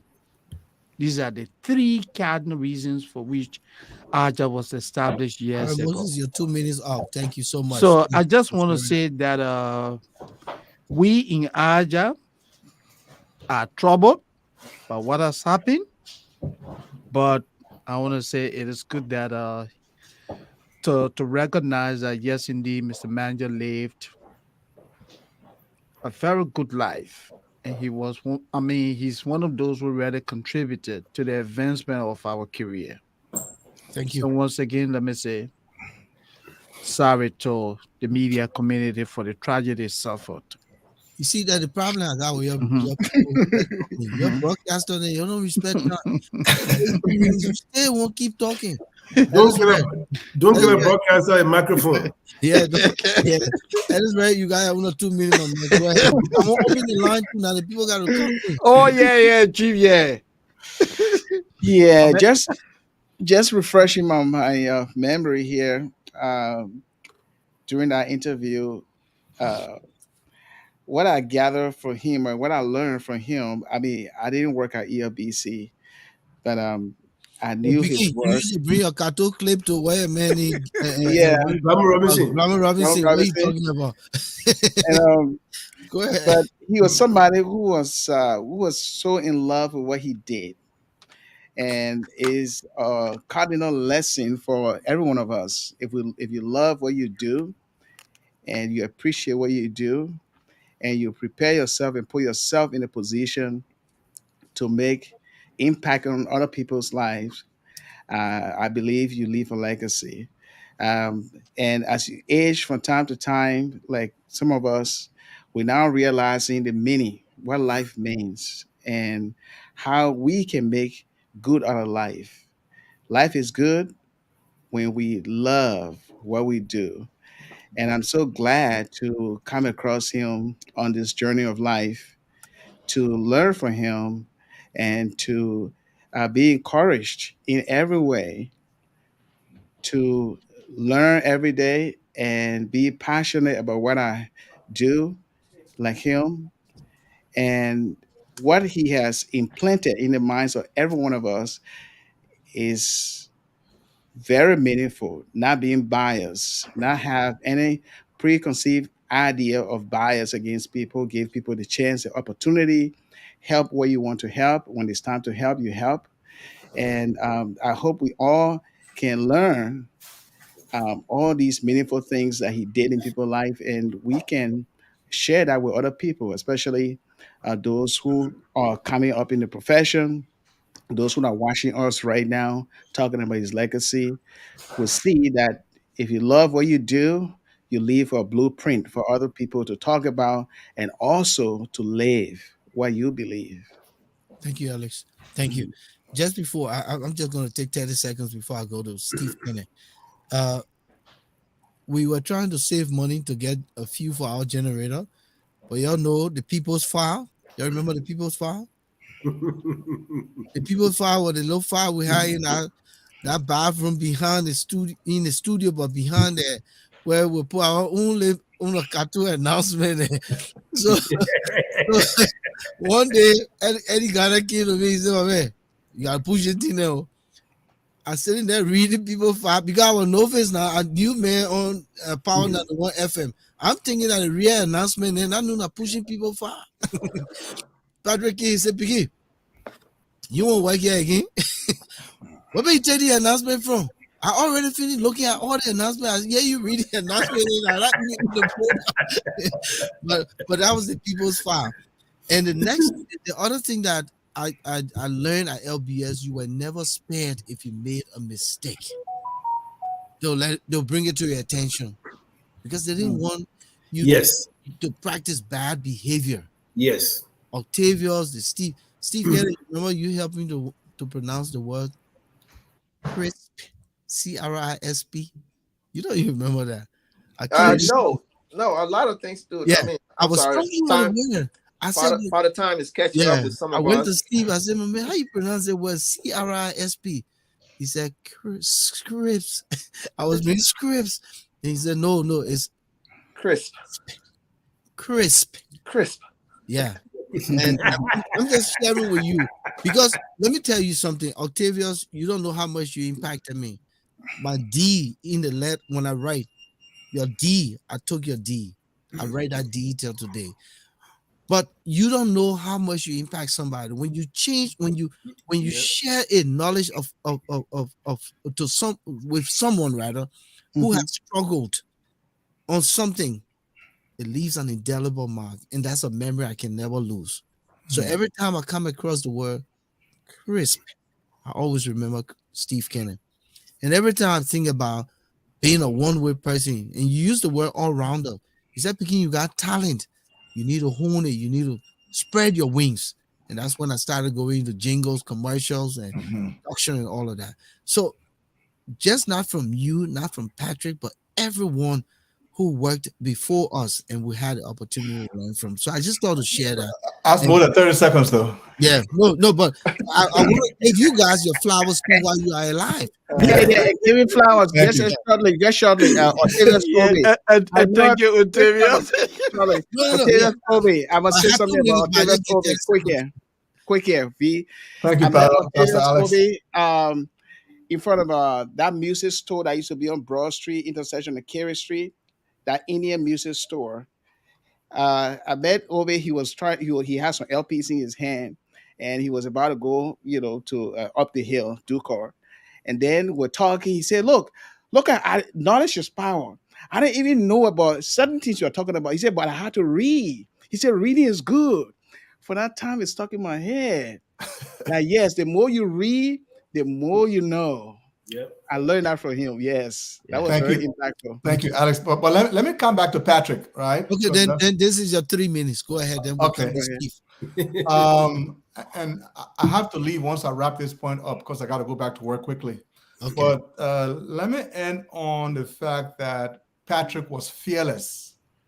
And I know when you hear that word, I got to give you the context because LBS is basically a government institution, right? And so behind the scenes, we had two groups of people, in my opinion. Yeah. Those, the yes sir people, anything the government said are it. And then those who wanted to push the envelope a little bit more, bring certain degree of objectivity. And there was always a tussle between those who wanted to take the government's point of view and bring it out as gospel, and those of us who were trying in some way to bring a certain degree of objectivity to the craft. And what Patrick was able to do was to straddle the two points of view, so to speak, because his buddy Saros was always trying to push the envelope. And Patrick was the guy who would sort of, hold the fort and say, look, we do work for a government institution. And there was a time I brought a story, a clip for our program. It was sort of critical of the government. And I thought we had gotten in trouble. The Minister of Information at the time came. I'm not going to say his name. No, my papi. I know the man. It's okay. It's okay. And basically called us on the carpet. And when the guy left the studio, I'll never forget what Patrick turned to me and said, "These were the same guys who were allowed to come on the air and criticize Samuel K. Doe. Yes. And now that they are in power, they don't want anybody to criticize them." And that was a defining moment in the relationship between Patrick and I, because I mean, I knew he had it in him, but to hear him say that in that context, and in fairness to the government, there was a lot of crisis in the country, a little bit of war, not a little bit, the war was on, but by the same token, he was always trying to stay in the middle of bringing the government point of view, because we were a government institution, and those trying to bring a certain degree of objectivity and fairness to the airwaves. And I will end on that note. Since you got to go, we want to say thank you so much, Octa, for Pleasure is all mine. your presence here tonight. It means so much to this broadcast. I'm sure Patrick is here with us. That is why we're being very careful how we speak, how we talk, how we present, because he was just the masterpiece. So thank you so much. So Let us- Octa, before please before don't be a Octa stranger. goes, Okay. before Thank you, Octa goes, Julius. Mhm. Octa, I don't know if you remember the occasion we were in the studio, and then we were getting ready to present, and the segue was we now go over to the incomparable Steve Kennedy. Remember that incident? So the only reason I bring that up is because we say, hey, let's give everybody the flowers right now. Yeah. Mhm. Unfortunately, we didn't get to do that for Patrick while he was with us. Yeah. But I'm sure if he was here, he would be saying the same thing. Let's appreciate each and every one of us here. Yeah. Because it will be too late when we're all gone and we start to come back and reminiscing about all of the good times that we had, the good Mhm. stories that we had. Yeah. You know, and that's why I said I rather before Octa left, so he would hear that, because you never knew who was listening to you. Well, you know, the whole of Liberia was listening to you, Yeah. but the people that mattered, you didn't know who was listening to you until one of your big brothers there working with you would come and say, "Hey, guess who spoke highly about you?" Yeah. And it was in one of those instances when Octa came to me in the studio and said, "Hey, this old papa here, everybody know him, G. Henry Andrews." I met Henry Andrews downstairs. Henry Andrews said, "Right now, there are only two people in this country 1 year reading news." He said, "You one of them, the other person is Jeanette Johnson." But here is where we are today. And the only reason that man was saying that is because of people like Octa, people like Patrick, who we emulated, who we tried to be like. They left these big shoes, they left these big, massive footprints that we're not going to be able to fill. Mhm. Those boys will forever be in Liberia. Yeah. All right. Hey, thank you all very much. Like I said, I over the time I got closer to Patrick, but through that I got to know every one of you here, interacted with everybody. I've taken my own 3 minutes because just like Octa, I have to go. I'm at work, so. But I would not have missed this thing for anything. And I intend to see you all in Dallas. Steve, here's the thing though. So I'm leaving now. I'm rushing to work. Then I have to come back and go hang out with my grandson a little bit. The moral of the story is that people treated us in a certain way. Yeah. And we hope that we were able to turn around and pass it on and help other people along. People helped us. People like Tommy Raines helped me, Steve Makondo, T. Mac Johnson, Henry Flammer, Martin Brown, Herbert Grexby, Kwame Clement. Oh, yeah. You know, these guys really, literally Eustace held my Smith? hand. Eustace Smith held my hand and said, "Look, begin, do it this way. Don't do it this way. This is how you do it. This is how you do this. You know, how do you develop personality? How do you project personality on it?" And I don't want to start another lecture about broadcasting here, but the point I'm making is that whatever you have, make sure you pass it on to somebody. It does not necessarily have to be in broadcasting. Mentor someone. Just be close to somebody. Be the paper friend of some young beginner you can give ideas to or help. Or they can come to you and ask questions. Not necessarily about broadcasting, about life. Be there for somebody. And Octa, let me jump in there. Hold on, Hassan. Let me just remind the callers we're about to open the line. Just hang on just a little bit. Please, we'll open the line. Go ahead, Hassan, quick. Yeah, so you know, let's talking plenty of 1 minute. No, you know, like Steve said, Steve and I won't say anything about him because Steve and I were brothers. So I consider that brother, friend, colleagues. We started, but we are brothers. Yeah, we are brothers. We are friends. We were colleagues. I mean, all in round. But Octa didn't know. Sometimes, you know, we had the info mix in the news about. and we will almost literally fight at midnight when the station goes up. We collect the cassette, who wants to do what, and collect the other two that's too. But then Octa comes on before me, and he will cut out the what he will use, then he will leave the other for me. But Octa made me stronger because sometimes when we use certain things, I will use certain clip, and Octa will come and use that same clip, but he will use it from another angle, and his script will be different. And I'll say, okay, how did he do it? I just used the same clip, but he used the same clip, but he did it from another angle, and his script is quite different from mine. Meanwhile, it carries the same message. So Octa, sometimes you did some stuff for me. You didn't know that you were trying to, you're teaching me, but you taught me indirectly. So I want to give you your flowers too while you're there. And Steve Kennan for all the support as well.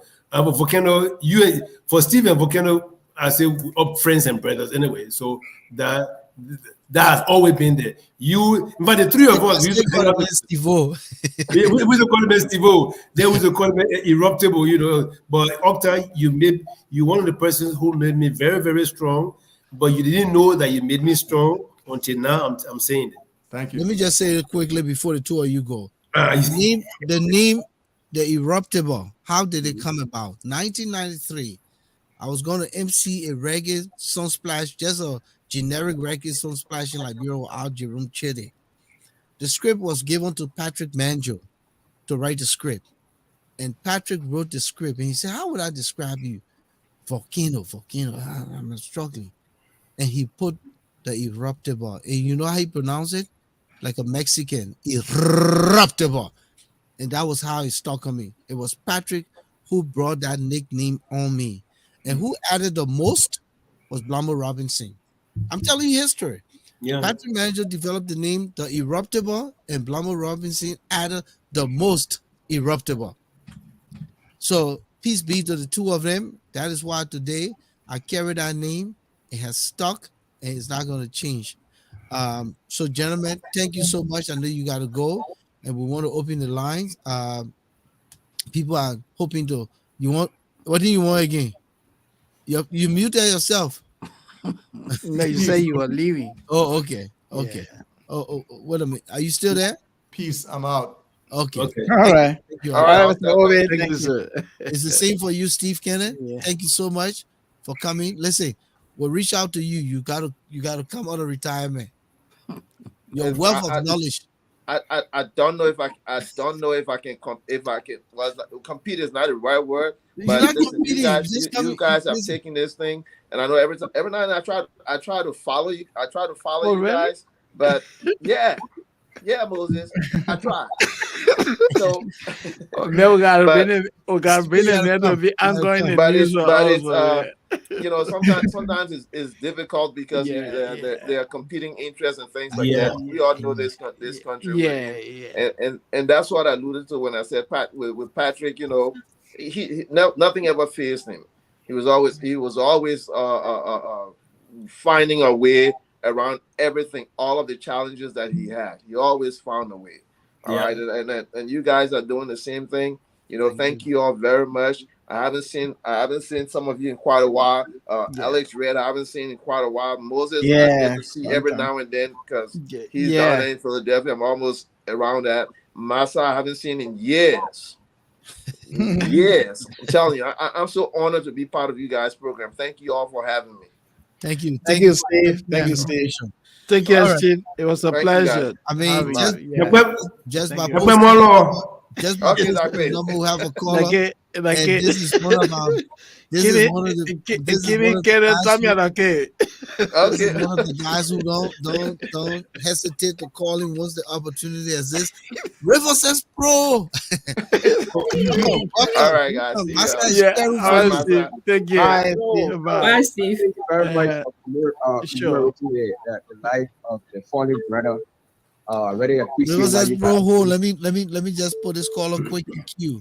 The caller from a 6268, I'm rather 6289, 6289 Delaware. Please hold. I'll come back to you. The caller from a 6289, I'll come back to you and try to lower your monitor just in case, so we don't have feedback. River says pro. Continue. Yeah, I mean, thanks for the great jobs that you guys have done over the years towards journalism in Sis Massa Washington, who Moses, think about Justina Gibson, Fanica Weaver, we talk about Man, I Kwame can let you. Ture. Oh, he want I like his Oh, man, squirrel. I was good, but back then, Yeah.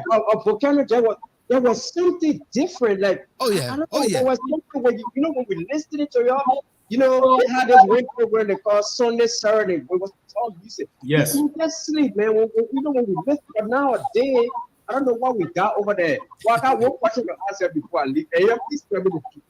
Did Kwame Clement actually not read the script from the paper? Because when I was growing up, like I never look at the script. But then when I came to the United States, I noticed that you can be having TV in front of you. And then I noticed that the writing could be coming and then they be reading it from the so we all used to clap for Kwame Clement. I got the answer for you. Yeah, everyone very happy over there. All right. So Kwame and I that was before we all came to America. I had an opportunity to meet with Kwame and I asked him, I said that those days was in high school, reporting. And I said, Mr. Clement, how do you read without looking on paper? Kwame said the secret was he was the editor in chief. So he rewrote the script to suit And you the way knew, he would yeah. read. Yeah. And he ad-libbed most of where he was in places where his brain kind of didn't work with the script. So that is why he never used a teleprompter. I know that's Yeah, exactly. but he Yeah. knew the He script knew because the he was materials. editor in Yeah. chief. So he Yeah. was able to in places ad lib and it flowed. So Kwame was just another masterpiece in his own way. So yes, he never looked at script like that. Yeah, and he used to memorize a lot too. Listen, man. Yeah, he knew the issues. I don't know. Anyway, I have people what I won't talk nothing about them boys with a flat jacket with the I don't know The new group of journalists. Yeah. That's a new breed. Thanks for calling. Let me go to the next caller on the line. Thank you so much, Says Pro. Let me take this caller right here quick from Delaware. 6289. Good evening, welcome. We're commemorating the life and legacy of Patrick Manjo. We're memorializing him. Are you following the conversation? Shelton, this. Is this Sati? Yes, this is Yes, Sati. that's right. Yeah. Hey, listen, we all work together. You can't change your voice on me. Don't do that. Go ahead. But it's like he's breaking him. It's hard. It's hard. I must commend every one of you in studio there. You're breaking in, Sadi. Could you find a better position and move away from whatever in the background? Okay, you hearing me now? Yeah, you're good. Go ahead. Oh, okay. So I was saying that I'm just trying to relocate. I was saying that I should commend you guys. And it's just hard. While it's true that I was not a newscaster, I was not a broadcaster. Wait. You made it possible for us to talk. Oh yeah, man was in the background. You are more important than us. Technician, at the end of the day, if transmitter don't come, who are we? Go ahead, Sati. You can write all that script, my man. Sati Nancy, man, no way. To love someone, to listen to someone, and then Sadi, could you lower what is monitoring? Yeah, because it sounds like it's interfering quick. We want to hear from you quick. Okay, it's good now. But man, you being an old school of broadcasting, you won't hear yourself. Don't do that. Go ahead. Go ahead. You good? Okay. All right. So I started listening to Patrick before, and I started to work with him. I remember early 1991 or before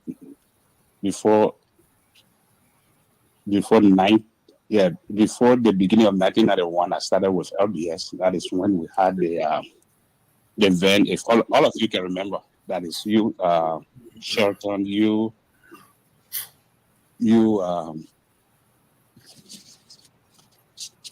Hassan, everyone. And I remember when I had to be controlling the board, when I was just saying in our chat room, in the former LBS chat room, that there's somebody you've come to admire, and then eventually you start to work with them. You will come in the van in the little studio that I will come to put on and make sure that all the programs are run. And I will have to be sitting behind the controls to make sure that you guys get in a little booth to either do your presentation, do your news or what have you. But whenever Patrick or Saros came in, they'll tell me, look, Vicky, just relax, go and chill. We got this. And I will sit in the back there listening to Patrick and following. And the way he spoke, the way he went about broadcasting was something that we all admire, even though we're all workmates. So I'll miss him. I know the family miss him, but he was a masterpiece to Liberia. And that's why I will be going over to Fort Worth to make sure that I'm part of the team to lay him to rest. Thank you so much, my man. Listen, we got to assemble in our regalia. Okay. Yeah. We got to come in full swing. Yes. So yeah. All of us are going to be there, and I'll be looking forward to seeing most of my colleagues that I've not seen in years. Every now and then I see you, Shelton, I see Hassan and Moses, and I are here in Delaware. But other people that I've not seen for a long time, like Steve, the last time I saw Steve was I think 5-6 years ago. So like you said from the beginning, it will be a reunion of media people and those of us who were in the background to make sure that you people were heard. Thank you. Let me take this caller quick. 9836 caller from Pennsylvania, 9836. Thanks for calling. Your name? Hi, my name is Evelyn here, and I'm also called Sima. I just wanted to join in to, as you guys are memorializing Patrick. Patrick is like a big brother. I live behind Lipco. So as I see, everyone who knows where he lives, we live Kagla. And you will pass my house before you get to his house.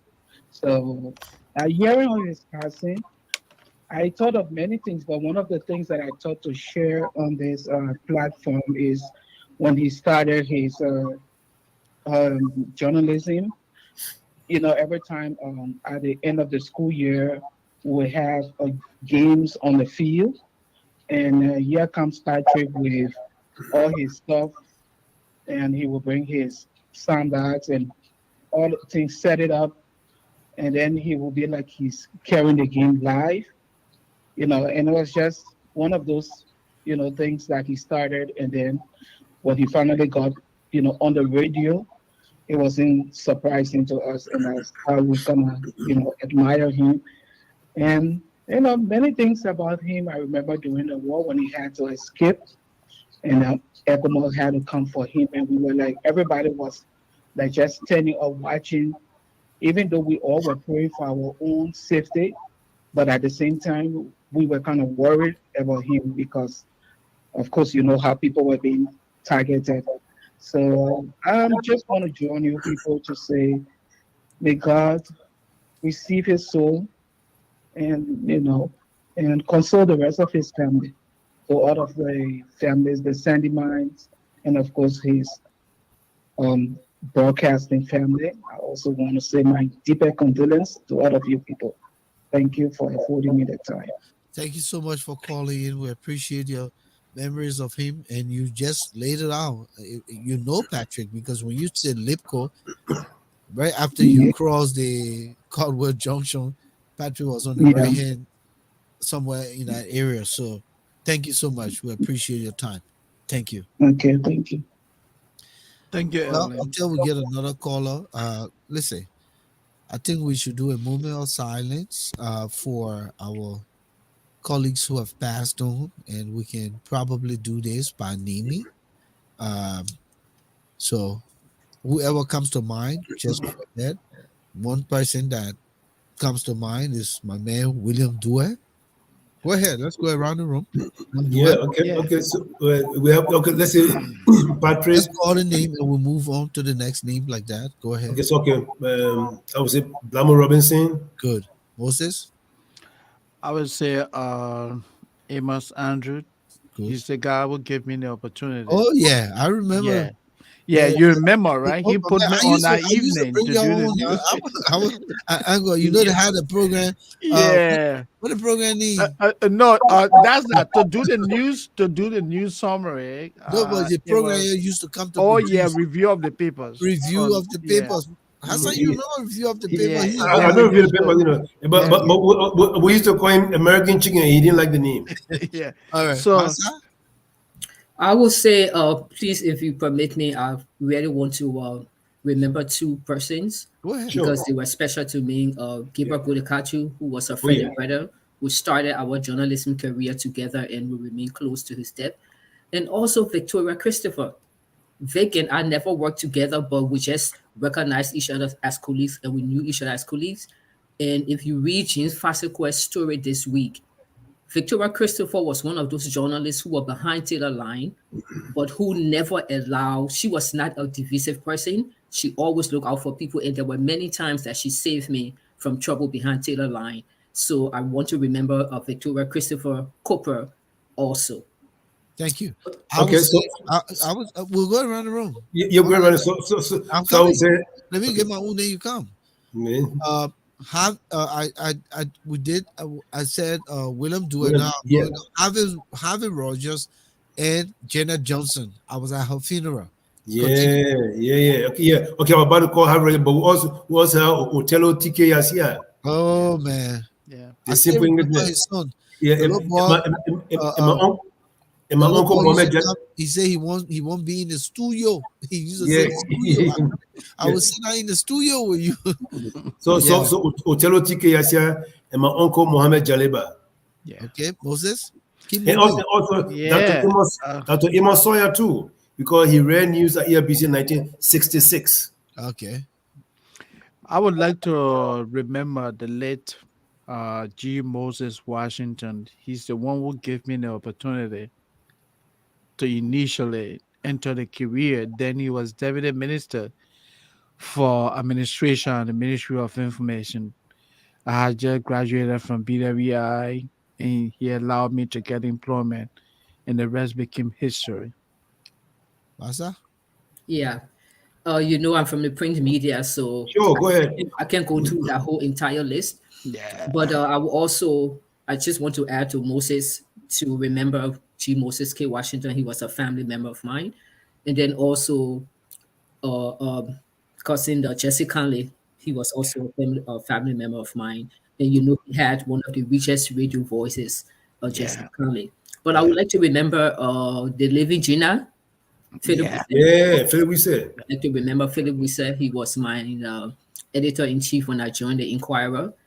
And there's just a host of colleagues who are gone.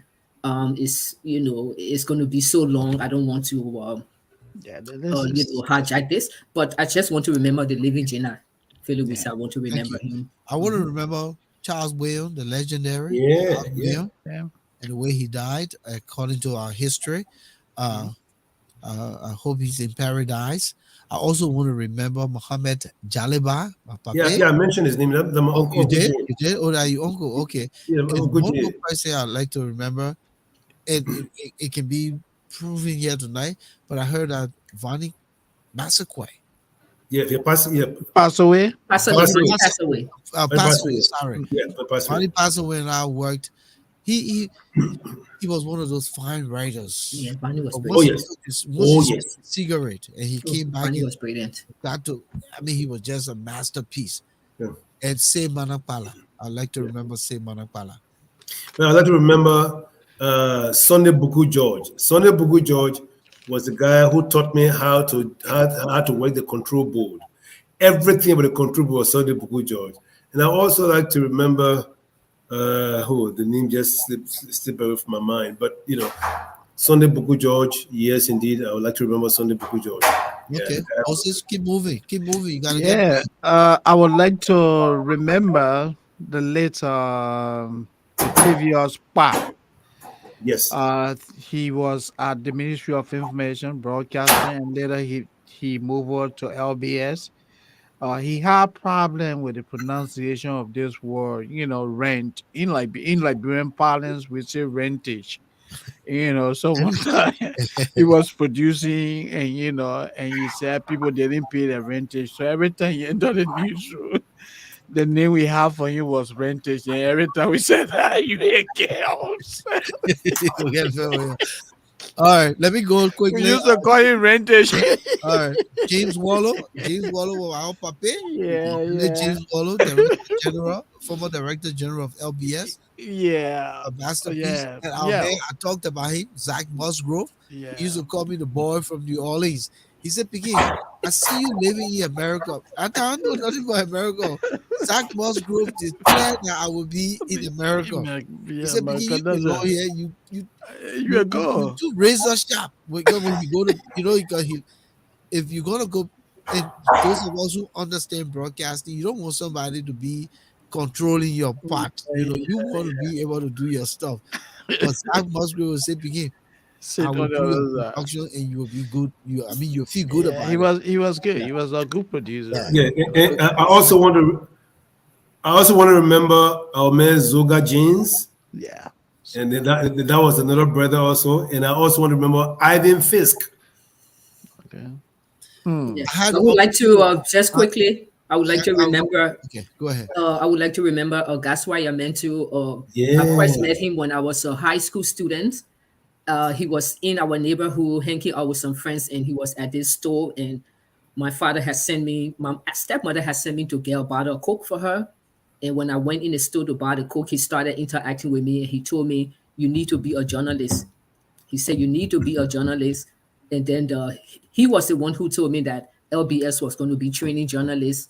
In several months, he told me, "You need to be a journalist," after he spoke to me. So that's why your mentor was the one who actually told me that I could be a journalist before I even started. So I want to remember him. Now, listen, Yeah.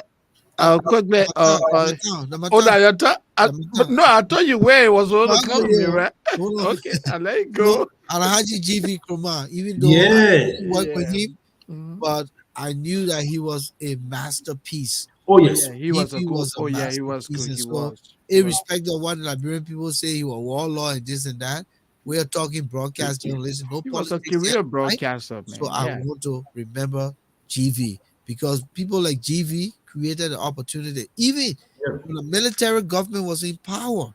Because even though Oh Doe yeah. went to civilian, but it was still a military thing when you think about it. But he was able to balance and protect journalists. He Yeah. was able to do that. So I give the credit to GV because he paved the way for some of us. Go ahead, Moses. No, I just wanted to say also to you that yes, indeed, GV did an excellent job as Director General of LBS. And let's add Tommy Reed. Yeah, Somebody just wrote yeah, there. Tommy yeah. Reed. Tommy Yeah. Rains Tommy and Reigns. yeah, I mean, Papi was correct. yeah, I, and I I mean, was and Tommy Reigns and was let me. somebody Mhm. who would have two. They had the shortwave and the FM. You have two earplugs in his ear, and you'll be on the FM.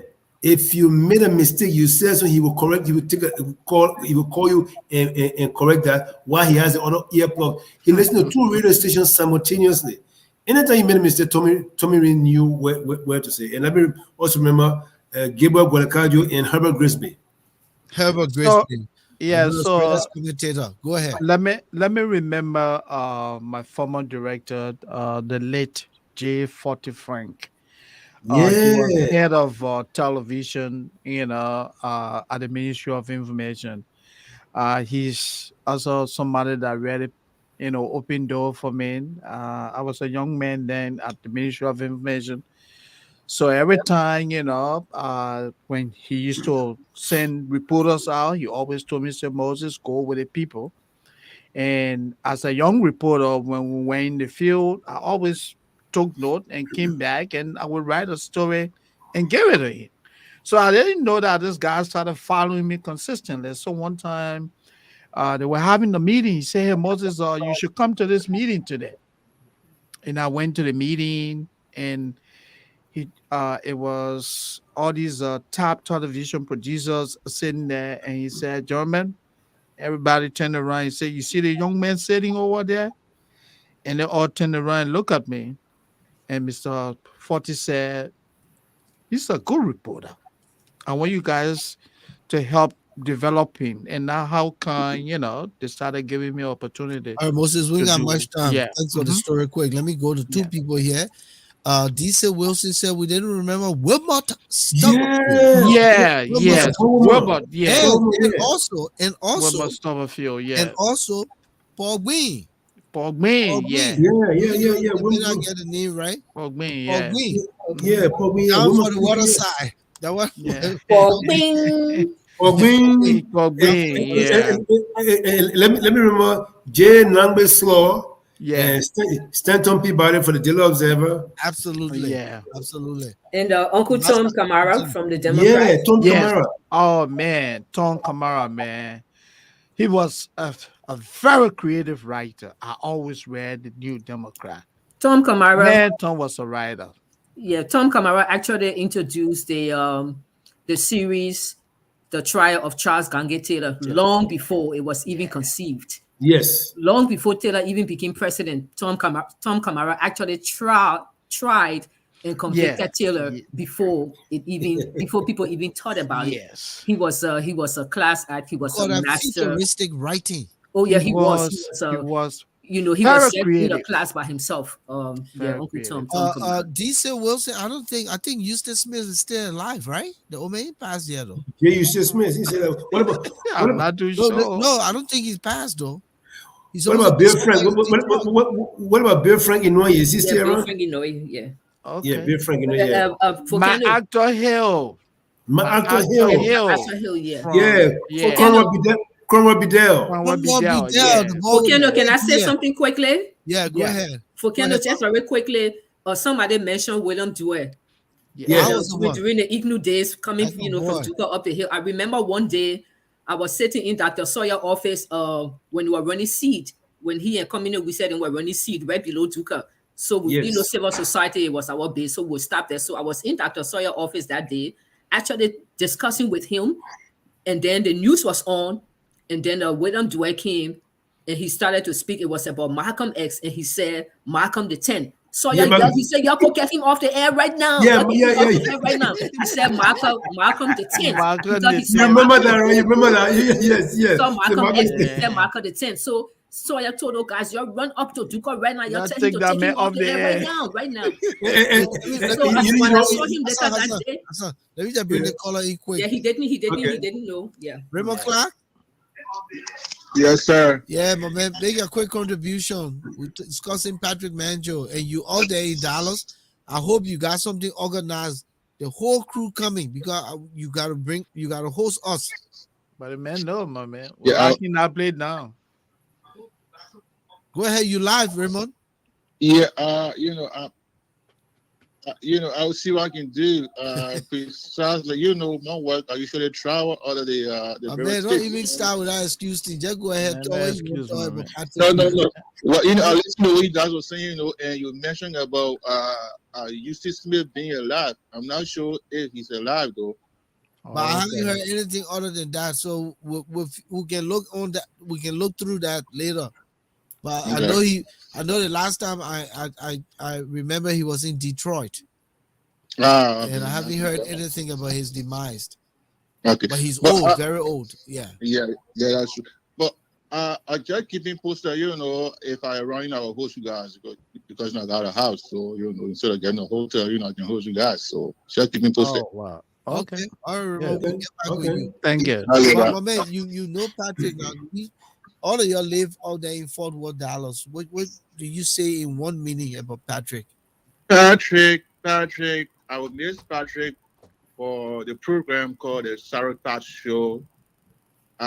He used to keep us on our heels, especially on Saturday morning.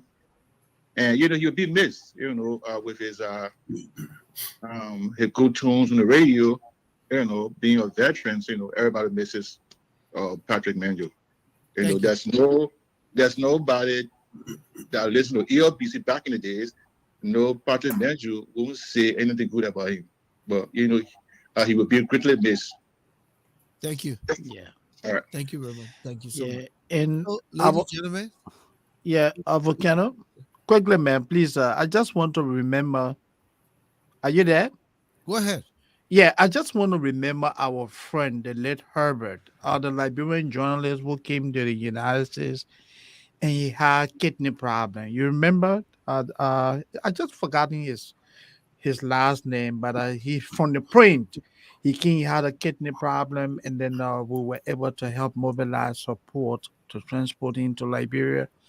Former Minister Amara Kone, he was there at the Ministry of Finance. He provided tickets Yeah, to help Herbert Moses. get back to Liberia. Yeah, Thank you. so I'd Because like it's to almost time remember we him. gotta Yeah, wrap it up. So yeah. let's go around the room, one or 2 minutes quick, and just leave our final word so we Okay. can wrap this up. We're Yes. here for 2 hours. Let's start with Masa before Hassan, and then you and I can wrap it up. Yeah. Sorry, Volcano, I got lost a little bit. What did you say? No, I said we're wrapping up now. So your final word just before we close. Well, again, we've come to that fork in the road where we have to say goodbye to one of our own. Patrick is someone from the program tonight. He's someone who was or is loved by all of us, and it's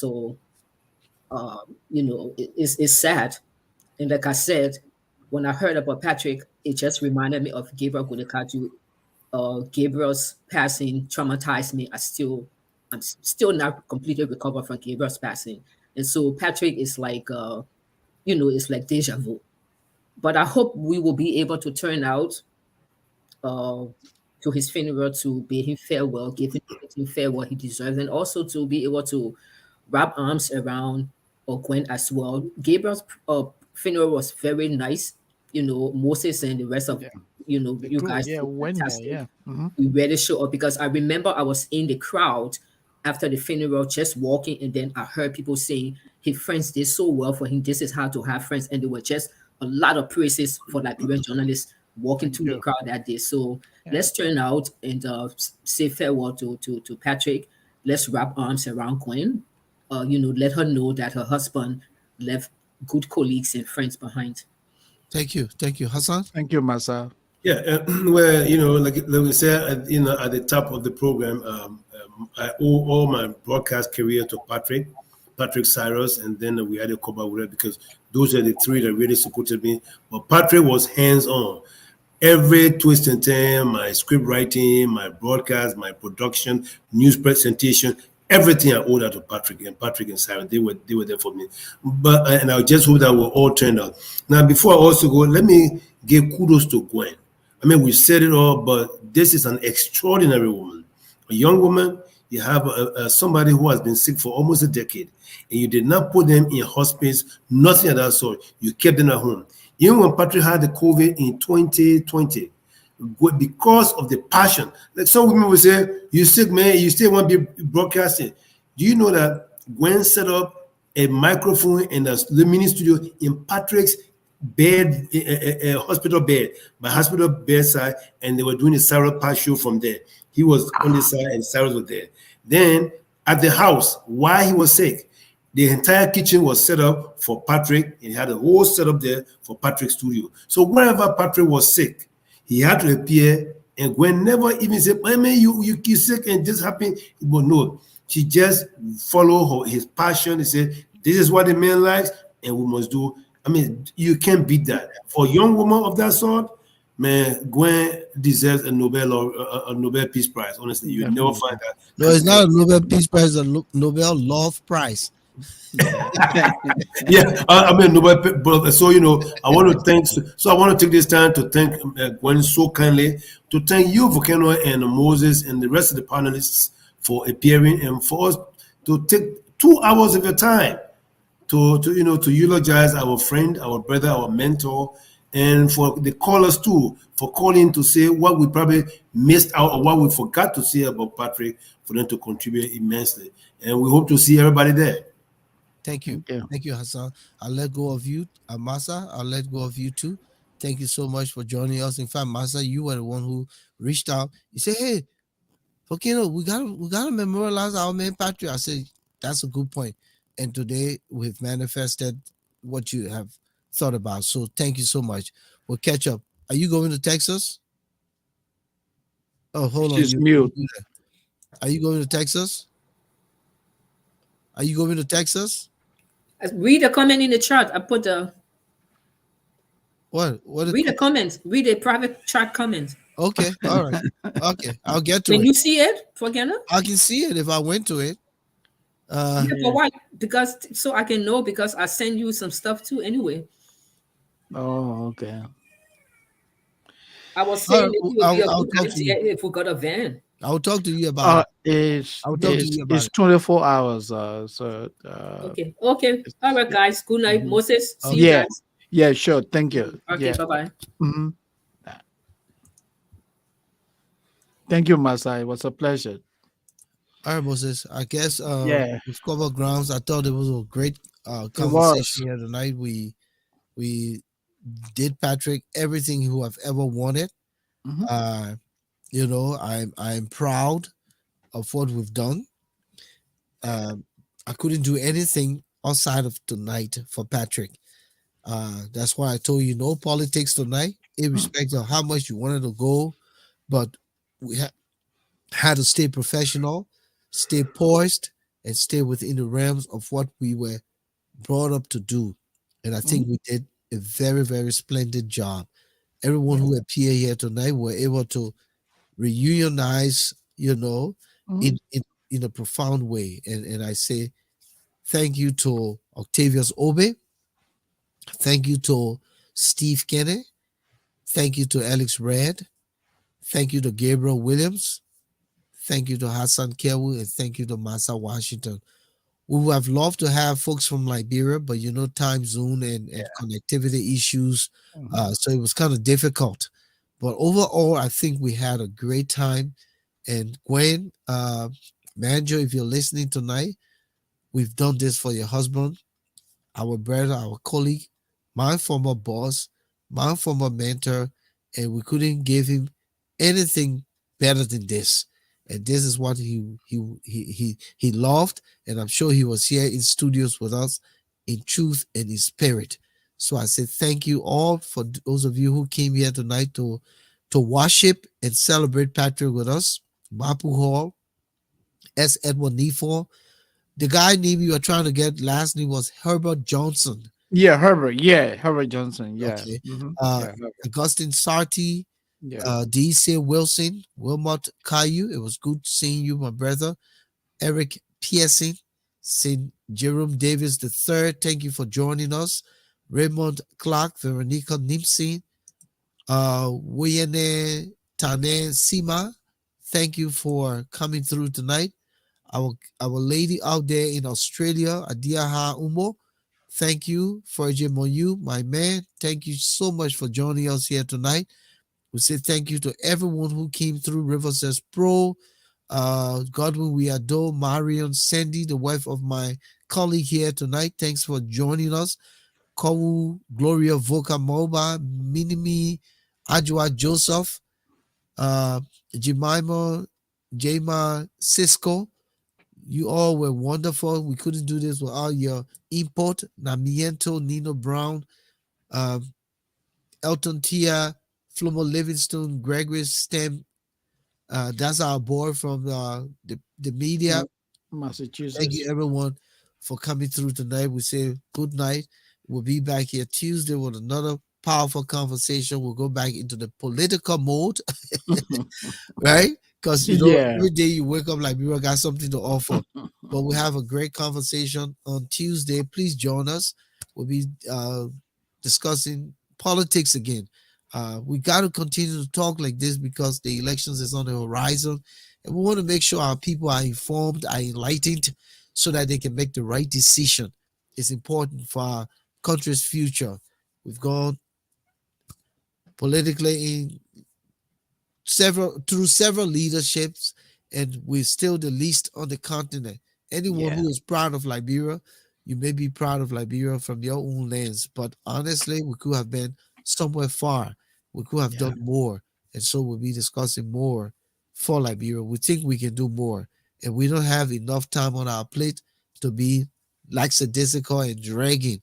We should be catapulting and jumping the hurdles, pushing and running with whatever we can do to change our country's trajectory and bring us back in the community of nations where we can be respected.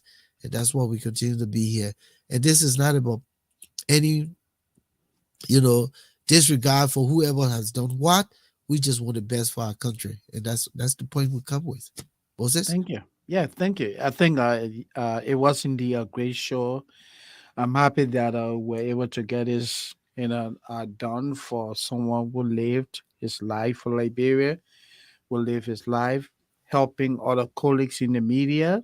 And let me join you and join my colleagues in saying hats off to Gwen.